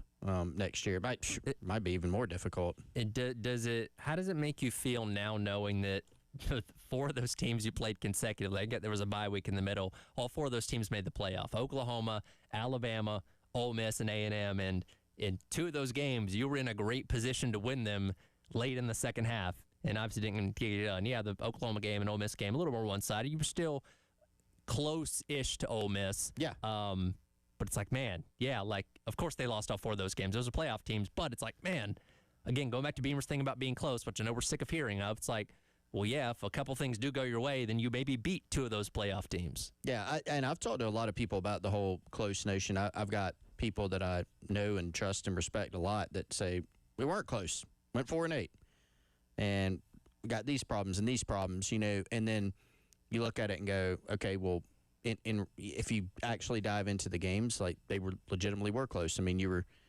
leading in the fourth quarter against Missouri's not a playoff team, it's still a good team. You had an opportunity, like 1-score games or in-range games at LSU, not a playoff team, but still Ole Miss. You were literally leading Bama and Texas A&M going into the fourth quarter. So and those are 2 playoff teams. So it has been interesting talking to fans and talking to people that, like I said, I know and trust, and they have different opinions on how close this team was, but the proof's in one way, the proof's in the pudding, because you didn't get it done from a wins and losses standpoint. At the end of the day, that's all that counts. Like the context, honestly, just kind of goes out the window at the end of the day because it's such a results-oriented business. But on the other hand, you look at it and go, gosh, what, if a couple different things or a few different things would have been different, is that the difference between finishing some of those games? And yeah, I think so. And look, we all know the saying about ifs and buts and all those kind of things, but let's say you do close the game out against A&M, you do close the game out against Alabama, and again, those 2 teams' playoff resumes are debatable at that point. But then you say, okay, you're 6-6, and you won 2 games against top 10 teams. How much differently would we feel about the season if just those 2 games had gone in your favor. It would be obviously 6-6, still not a great record overall, but we'd say, okay, you at least won a couple really big games down the stretch and, momentum or whatever you want to call it at that point. Like, the narrative around this team would be way different if those two things had happened. Yeah. I mean, even, you had an opportunity, as poor as things went, you had an opportunity at the end of the season to kind of salvage it, go on a little mini run by beating a couple, you win that A&M game. Then, if you could have beat Clemson, Clemson certainly has had one of their poorest years in a while. It's not like they're 3-9, but certainly they're not what they have been from a record standpoint. But you had an opportunity to go beat, a top 5 playoff team on the road in A&M, and not just had the opportunity, like it was there. Yeah. I mean, you had a huge lead. You had a lead in the fourth quarter. If you could finish that game, if you could have beaten your rival, then you're rolling into this thing, and you're getting to a bowl. Not a great bowl, but you're getting to a bowl. I think South Carolina would have accepted the bowl. I don't think they would have turned that one down. I think they would have accepted it. I mean, Shane Beamer certainly wanted to accept it. What a weird phenomenon that is. I know we'll get into that more. I'm concerned about that going forward. Are you? Yes, as a future trend of college football. Yeah, but you had an opportunity. But, yeah, I mean, to linger on the bowl point, Tyler, I don't know if you had this on the docket to dive into more. If you're a person that's, a lot of people had very strong opinions about player bowl opt-outs. And look, maybe, I don't know this. I haven't read it. I haven't heard it. I know the Notre Dame AD is talking today, and he did an interview with Ross Dellinger yesterday, and he's hacked off for sure. But, did they, poll the team? Hey, do you guys want to play? Because if it's more of like an administrative decision, I don't know, man. I think a lot of people are waking up to hey, the players, they've got a lot of they got a lot more power than they used to. Sure. But a lot of people had big problems with the bowl opt-outs by players individually, which I get if that's your opinion. Do you have just as big of a problem with administrators and teams saying, we're not going to play in a bowl because it's the Bad Boy Mowers Bowl or whatever? Which they would have been in the Pop-Tarts Bowl, the People's National Championship. If I'm like a senior special teamer for Notre Dame, look, I don't have any prospects of the NFL. I'm probably not playing at any football at any other point in my life past this year where, I wanted to make the playoff. I wanted to have a run at the national championship, but I knew no matter what, I was going to get at least one more game of football in my playing career. And then the school's like, oh, actually, by the way, we're not. It's like, you just got taken out from underneath you. I imagine there's a lot of guys on that team probably upset about that. Where's the Pop-Tarts Bowl? Yeah, it was Pop-Tarts Bowl. Where is that? Orlando. Yeah, so they were going to be like, I was going to go to Disney World. Sure. I was going to get some swag. Universal. Pop-Tarts. Pop-Tarts. Pop-Tarts. That's a side benefit, like a bag full of Pop-Tarts. Or eat the live Pop-Tart mascot if you win the game. There's that. That's right. Yeah, I mean, that'll be fascinating. I wonder, I think the press conference for the Notre Dame AD is either finished up earlier or is still going on, and that would be my question. Did you poll the team? Yeah. And there's probably different opinions. I think they talked to captains, but that's not the whole team. It's not the whole team. They got to represent the team. So, the captains are the guys that are playing the most, and they're probably it's almost like a stand, like a protest. Yeah, it's an emotional basically. Response. It's an emotional response, and it's a protest. You're not going to put us in the playoff? Fine.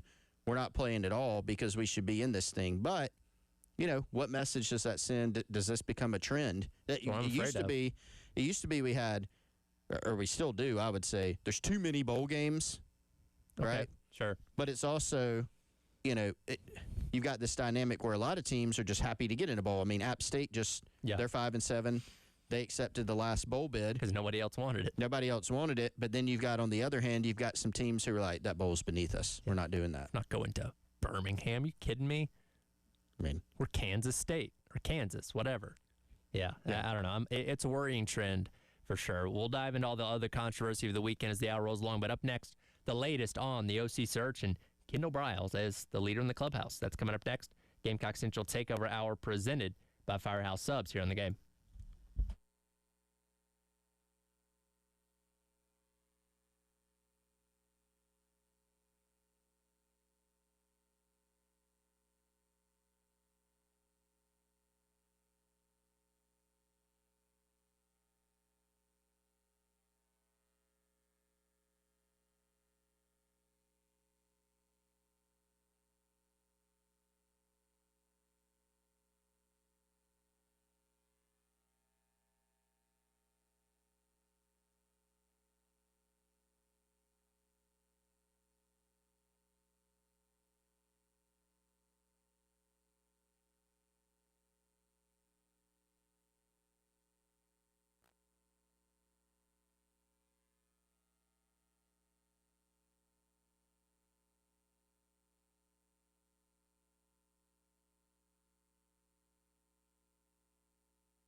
All right, welcome back in. It is the Gamecock Central Takeover Hour presented by Firehouse Subs.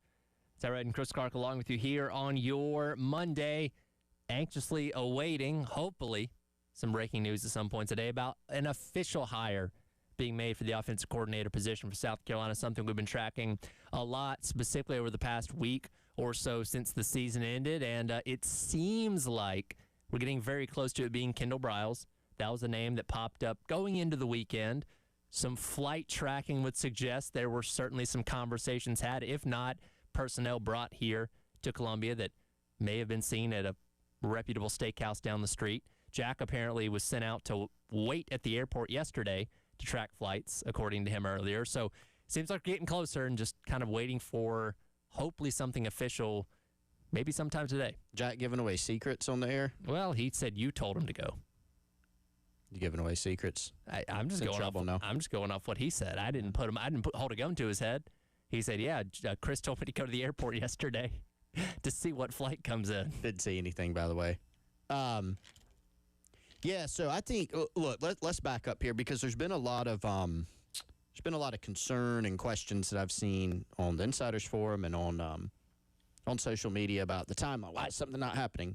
I thought so-and-so was the hire. You know, think back, guys, several days ago, there were random Twitter accounts saying, you know, oh, John David Baker's the hire, it's done. And it wasn't. Never was. Kendall Briles is also not done. Nobody's done. Right. We were up late last night, published an update late last night on GamecockCentral.com. Shameless plug, obviously. And, look, the process is still ongoing. Based on our info, I do think there's plenty of credible information we've gathered that Kendall Briles is a huge target, the top target. Could something get done? It could. The original timeline for this thing that we heard and reported last week, I think on Thursday, was hopefully by the beginning of this week, which we're now at.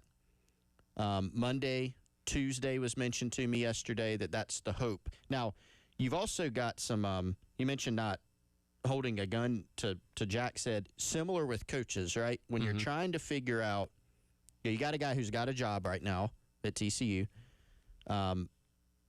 Shane Beamer and Kendall Briles have talked, obviously, extensively. There was the plane from Texas. Jack nor myself saw him get on or off of it, but you can deduce what you will from that. Yep. The guys, decisions have to be made on both sides. And again, I do believe that he's the top target, but he also has, Kendall Briles has to make that decision. You can't hold a gun to something. Take the job right now. You can't do that. There's a lot of things that have to be worked out financially. There's the decision. There's staff, because look, South Carolina has 2 open staff positions as well: offensive line coach, running backs coach. So, we know that Shane Beamer wants the next offensive coordinator to have input and significant input into that. So how does all that work out? Do you need to kind of have that squared away before you make the deal official? And when I say the deal official, again, I don't think there is, based on my information, there's not a deal right now. Could one happen? Yes. Yeah. It could, but it has not happened yet. So hopefully, as you said, Tyler, I don't know if it'll be today. I don't know, if it'll be tomorrow, but it does seem like the actual process is getting closer and closer to winding down with a hire, which, certainly could be Kendall Briles, but I'm trying to make sure that people know that this is not an absolute, this is 100% happening. I think, and you're right, he does already have a job right now at TCU under Sonny Dykes, and with how many other offensive coordinator openings there are around the country, I imagine Carolina's not the only program asking about him, right? Seeing if he wants to come and be their coach, and again, how many options he has on the table, we don't know. Again, it does seem like he's the leader in the clubhouse as of right now, but that's not a slam dunk guarantee that's going to happen. I think a lot of people would be excited by the prospect of that happening if it does indeed become official. But like you said, again, it looked like John David Baker, according to many people, is going to be the guy this time last week. Didn't end up happening. Not saying that it still can't happen, but obviously things have continued to unfold since then. But yeah, until we get the official confirmation and have a press conference set and all that kind of stuff, we don't know for sure. But it is trending in that direction right now based on what you guys have been told and what you guys have up to this point. it seems like, if you kind of, hey, what's the most likely scenario? I'd say right now he's the most likely guy. But again, I would caution, it is not done. It's not like semantics, I don't think, of like it's done, but they haven't put a pen to paper. It obviously has not been approved. It's none of that. Like, you get to a point where you can feel comfortable reporting this is going to be the guy, and now we're just waiting on the email that we get from our former colleague Colin Taylor saying there's a board of trustees meeting set, and that tells you everything. An athletics employment agreement is on the docket. Then you're like, it's not for the volleyball coach. That's right. That's like the final step. But there's a step even before that usually. Yeah. Where you find out, okay, this is going to be the guy, and it's for all intents and purposes, it's done. I don't even think we're there yet, and so still tracking it. Process is still going. We'll see where it lands. I do think, Tyler, that you mentioned this. You alluded to this a second ago. I mean, I think people are pretty excited about the possibility of this happening. Though. Yeah, it's a lot different than what you've done in the past. You got a guy who's been at several different schools. He has a good track record of improving those schools' offenses from, you take a look at the year before he got there to the year after he got there. Obviously, he's coached quarterbacks. He's got a true system. They use tempo. Like, it's quite different, but I think people are excited about the prospect of it happening. Yeah, it's a splash hire, right? And that's one thing that we talked about going into this offense coordinator search is you want somebody that's going to generate some buzz and excitement. And I remember 3 years ago when Dow Loggins got hired, Kendall Briles was a name that a lot of people talked about, a lot of people wanted. And I don't know if that was even entertained at that point in time. You could probably speak better to that, but it's different than what you've been doing. He would be bringing in a different type of offense, the air raid, which is more college friendly, as opposed to the NFL pro style type of thing that you've been doing for the past handful of years under the various coordinators with Shane Beamer. So it kind of checked that box. And again, for an offseason where you're coming off of 4-8, there's not a whole lot of things that people are going to be excited about, but hiring an offense coordinator like that would do that for a lot of people. Yeah. I mean, at the end of the day, it's about the results. You could hire somebody who everybody, like the general fan consensus is, who is that? This guy's awful. If he comes in here and scores points, people will change their mind. You can hire the flip side. We've seen this not only here but across the country. If you hire somebody, this is going to be great. It's a can't miss. And then they come in and don't do what you thought, right? I do think, though, like this is a much different, if it happens, this will be a much different hire because Kendall Briles is a college guy all the way, college system. That's where he's been his entire career. He doesn't have the NFL substantial experience, or I don't think any NFL experience. No NFL experience. And, there's tempo. It's a different type system. So it is quite different. But there's something to be said for, hey, if you've had a lot of trends over your first several seasons that you're trying to reverse, go in the different direction. I think it makes sense. I think every, specifically coordinator hire, is popular until you have a bad game. It's like, wow, you only scored 3 points against Missouri or something like that. Let's get this guy out of here. I have a theory that nobody likes their offensive coordinator. Like a lot of the schools, like that's fair. If you go look, they're like, this guy's got to get out. I mean, I haven't been over to the Bama board. I imagine they're saying Ryan Grubb's awful. Yeah, because they managed. Well, Georgia fans perennially hate Mike Bobo. Insane to me. Yeah. What are your thoughts on Bobo? He's fine. Have you ever yelled at him to run the ball? No. Really? I don't believe that at all. There's no Georgia fan that's never uttered, run the ball. I probably have at some point, but Todd Monken was a better offensive coordinator, but Bobo's fine. Yeah, he loves the screen passes. They worked a lot on Saturday. You know what I mean? Like, he has his crutches, but, like, they score points, they win games. At the end of the day, that's all that really matters. And some people are like, well, he's got a ton of talent. I mean, yeah, but, like, teams that are really good, like, if you have a really good offensive coordinator, like, your team's probably good. Yeah. That means you have talent. Like, I don't dock a guy for being like, they have talent. Okay. Like, sure. I get, like, the less is more not thing. Having talent? Right. Like, you want both. Yeah. I don't know. It's interesting. And again, we'll stay on top of it for if and when that news does break in reference to Kendall Briles or whoever they end up hiring as offensive coordinator. It was a busy weekend in a lot of fronts of college football with a lot of controversy mixed in as well. We'll hit that coming up next. Gamecock Central Takeover Hour presented by Firehouse Subs on your Monday on the Game.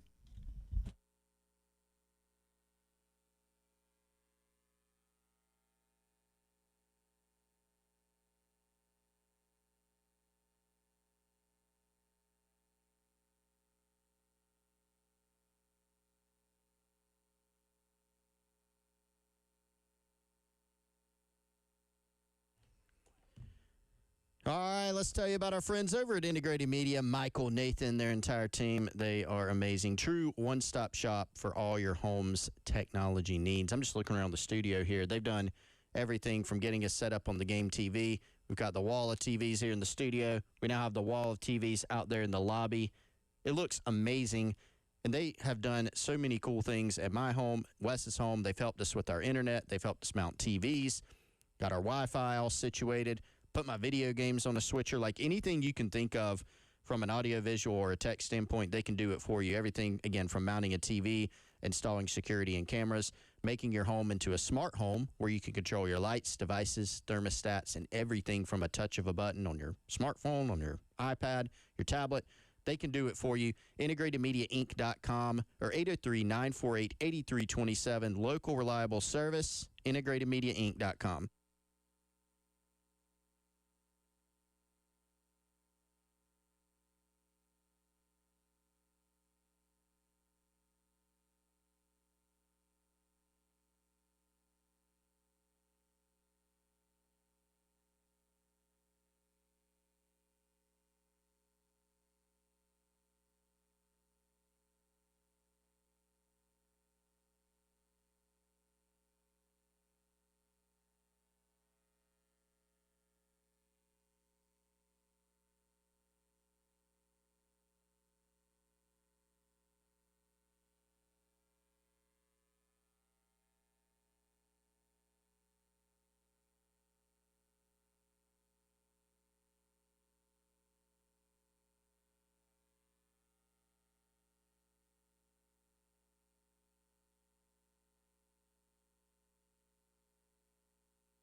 Welcome back in. It is the Gamecock Central Takeover Hour presented by Firehouse Subs. Tyler and Chris along with you here on your Monday on the game.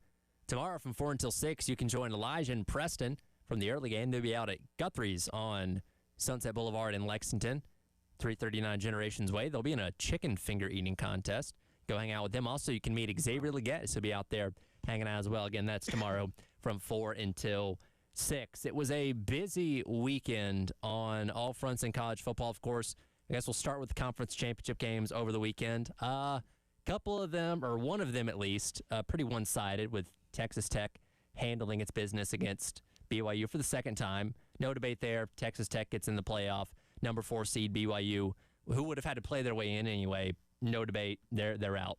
Georgia then dominated Alabama to the tune of negative rushing yards in a game that surprised a lot of people. Because, again, Kirby Smart famously 1 for 7 against Alabama, including a 24-21 loss in Athens earlier on this year. You want to talk about the differences in both teams since then? I think that was on display Saturday. It was on display. I mean, this was a close game the first time around, and Georgia, they had an outstanding plan, outstanding execution for Alabama's offense. I mean, Ty Simpson, who's been so good all year, had struggles. They had some, late fourth downs. Think about the fourth down that kind of just sealed it, where just didn't hit a throw, didn't hit a short throw. And Georgia just dominated. I mean, it was a closer game earlier, and they were able to pull away, but I think defensively is where it really started. It was kind of that throwback Georgia defensive performance where they just completely stymied them. But, Tyler, what do we think about Bama getting in? So I figured this was going to happen. Thought so. That was I talk about the committee moving chess pieces, right? Where they put things in place and they'll never acknowledge it. It's like, we don't want to deal in hypotheticals. They do. And when they moved Alabama up to 9 last week over Notre Dame, despite the win against Auburn not really warranting that, I was like, all right, well, Alabama's in no matter what. Now, I don't think anybody saw Alabama losing by 3 touchdowns in this game, but that's what happened. But they also have the card in their back pocket. They did beat Georgia in the regular season, which, as we did learn yesterday, games in the regular season do matter. Right? So if nothing else, it was a 1-1 split between the two. Obviously they have other quality wins as well. They've had this year over like Tennessee and stuff like that. So they had plenty of things to fall back on, and the committee has made it clear that they're not going to ding you too much for losing an extra game in the conference championship. So I had no doubts that Alabama was going to be in no matter what. Yeah, now that's... I think you had to kind of, given that the committee, they definitely seem to make it up as they go along a bit. Yeah. I know it's different committee than last year, but last year there was kind of a little bit of an element of make it up as you go along. I think that was certainly the case this year. You can look at, whether or not you agree with Notre Dame being left out. You give an appearance during all these television programs all year that Notre Dame's in, and then you take them out. And you could say, look, this is because it's just right now. There's still a lot of things left to play out. We've got a conference title game, but I think there's something to the notion of, they're not going to do away. Like anybody's like, we shouldn't have the TV shows. They're going to have them. Yeah. Because people watch them. It's built in the contract. It's built in the contract. We talk about them every week. Yep. And that's what they want. They want talking points. They want storylines, drama, all that. And even for, I'm kind of guilty of this. It's like, I don't watch all of them. Like, I keep up. I pay attention to them. And I can say I don't like them. A lot of people say that. It's kind of like the transfer portal. I hate the transfer portal. All right, well, you read about it a lot, and I do too. Yeah. And so it works from that standpoint, but it does create kind of some expectations, and then it creates some questions when you're moving a team way out of a spot where you feel like they're in. Yes, you do have to let some things play out, but if Bama was going to be in regardless, right? Yeah. Why were they not in before? You know what I mean? Like, you got to kind of and so it sets kind of a false expectation just with how it's set up in some ways. It's one of those things, and I think what Yurchek said on the show yesterday basically told you that the first, 4 sets of rankings they do on Tuesday night really don't matter, because it all boils down to the final, everybody's resumes on the table, and here's what the rankings are, which is fine, and that's the way that they should do it. But, I think they made the right decision putting Miami in, but I also understand the frustration from Notre Dame's standpoint. Like, hey, you told us for 4 weeks we were better than Miami, And then on a weekend where neither of us play, they magically jump over us. Like, again, the TV show does have to exist on Tuesday nights. That's not going anywhere. But I've thought, like, okay, can you do like a bracketology instead, where instead of like, all right, here's the actual committee releasing rankings, get Reese Davis and Booger and Greg McElroy and Joey Galloway and just have them speculate for 30 minutes on Tuesday. We'd still watch it.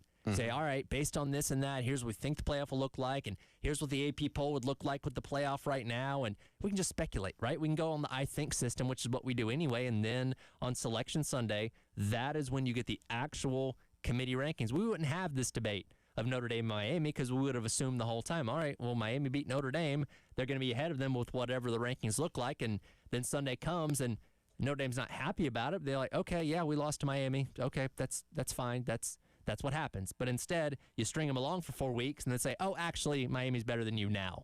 Like, what the heck, man? Come on. But guess what? To go back to what you said earlier, that drama, we have a lot of it right now. We do. We've got Notre Dame's AD. I mean, they're sitting here talking about it on First Take on ESPN right now, and he's doing a press conference, and he's doing, like, there's a lot of drama about it. And that drama is created because they've already had ranking shows where Notre Dame's ahead of Miami, and now they're not, and that creates this tension, and it creates this storyline, which, leads to a lot more conversation. So my guess is they probably keep it how it is. But, I mean, yeah. How much of a gripe does Vanderbilt have compared to the other schools? I think, like last year, we thought 10-2 in the SEC you're in. Like, there would never be a debate about a 10-2 team in the SEC missing the playoff, but for them, it's like, okay, they didn't get it. Now, how much does their brand matter? I think a little bit. Now, again, I'll give committee credit because we've always accused them of being very brand-centric, and you left out perhaps one of the biggest brands in all of American sports in Notre Dame. So you beat those allegations, but I do think Vanderbilt, being Vanderbilt, did hurt them, where, all right, if the same scenario plays out and it's Alabama or it's Georgia or an LSU or a Florida for that matter, they probably get in. They probably get the benefit of the doubt. But I think Vanderbilt, we'll get into Indiana in a second, I think Vanderbilt's still having to overcome, well, you're Vanderbilt. I still think that's a very real thing of how people look at that school. And how about Clark Lee? Clark Lee publicly stumped, we should be in. As you should. But afterwards, he's like, we lost 2 games. It's our fault. Yeah. And I respect that, and accepted the ReliQuest Bowl bid. Yes. So, I definitely I would actually expect nothing less. But I think, Tyler, actually, if you actually dive into the resume, I think what hurt them is that their wins were not as quality, right? Like, look at their first 5 games. They played South Carolina when the Gamecocks were preseason, were top 15. By that time, you had some suspicions about South Carolina. They did not end up being a very good team. They lost to Bama by 16 points. They beat an LSU team that was preseason top 10. They weren't very good. They did beat Missouri by 7, and they beat their most impressive win was Tennessee. Yes, at the very end. Other than that, they beat Missouri. They beat Missouri and Tennessee. Like, those are your probably quality wins, whereas you compared some of those others, like frankly, a Miami, which I didn't envision saying. Yeah. Then, I think the quality of their wins is probably what kept them out. Yeah, but again, respect to Clark Lee. Hey, lost Great 2 year. games, Great and you year. know what? We're going to the best bowl game this program's ever seen in the ReliQuest Bowl, and I have no doubt that they're going to be. And Diego Pavia could have the Heisman Trophy by then, believe it or not, which is an insane sentence to think about. I sent in my ballot. I can't tell you who was on it. Yeah, until afterwards. Okay, we'll see if that comes to fruition or not. We'll come back, wrap up the hour. Got to give credit to Indiana and Kurt Signetti. We'll do that next. Gamecock Central Takeover Hour, presented by Firehouse Subs here on the game.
got two things to say.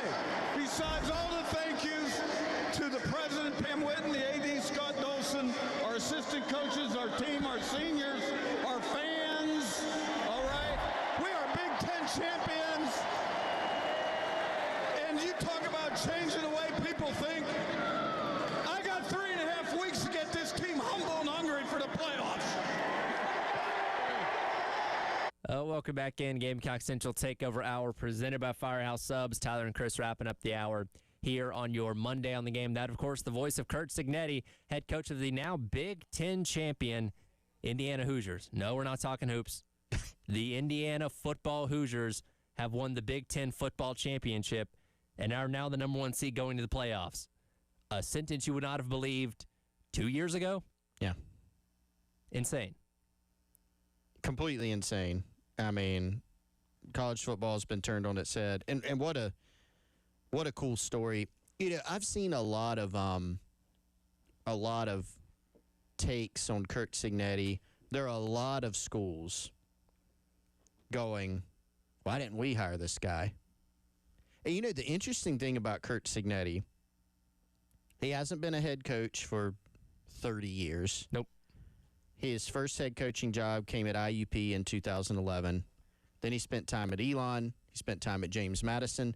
Like, this was not a super hot commodity, you know, coach. He wasn't even, I don't even know if he was to the level of even like a Bob Chesney, actually, who came from James Madison. Like, it seems like he got more hype than Curt Cignetti did when he went to Indiana, even though he'd done some good things.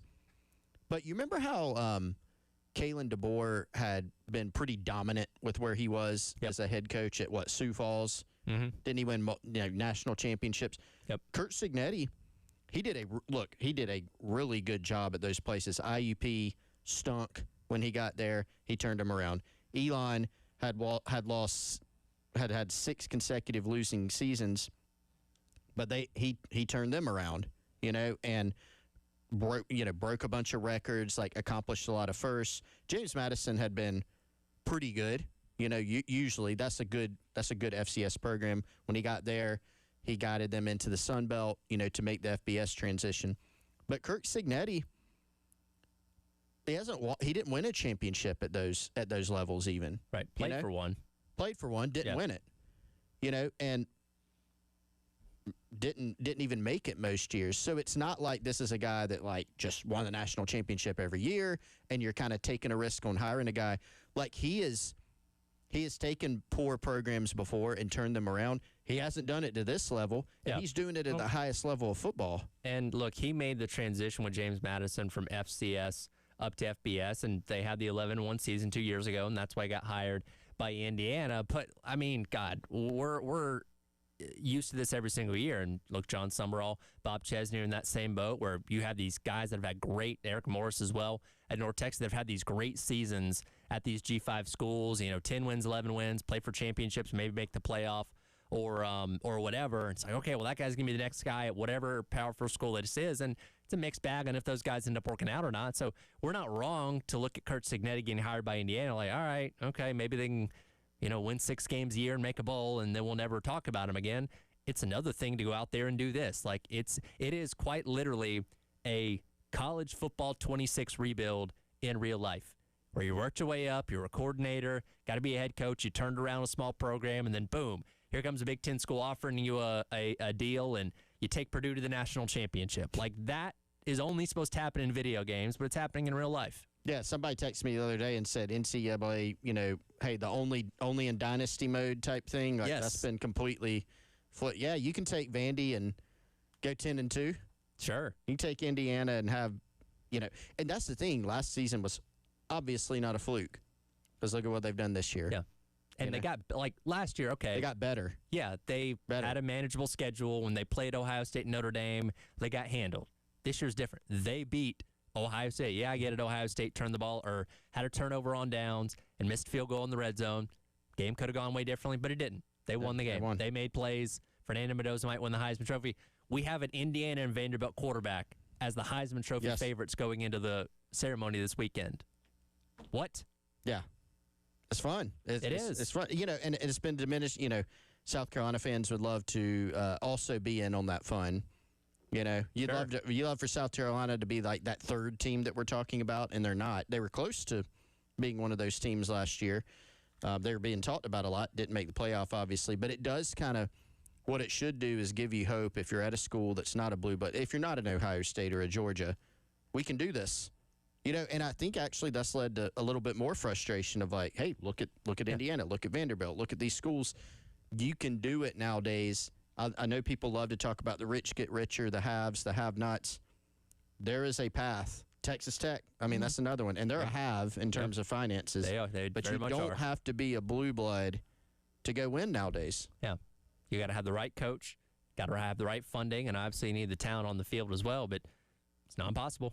Nothing's impossible in today's world of college football. And you know, I don't know if Indiana's going to go all the way and win this entire thing, but right now, they look like the favorite as the number 1 seed. They beat the other team that people thought was impossible to beat in Ohio State. So we'll see what happens, but should be fun. We'll continue to talk about this as the week goes along also. Well, whenever we get news about the OC hire, we'll get that to you as well. It is the Gamecock Central Takeover Hour presented by Firehouse Subs halftime show. Myself and Bill Gunner up next on your Monday on the Game.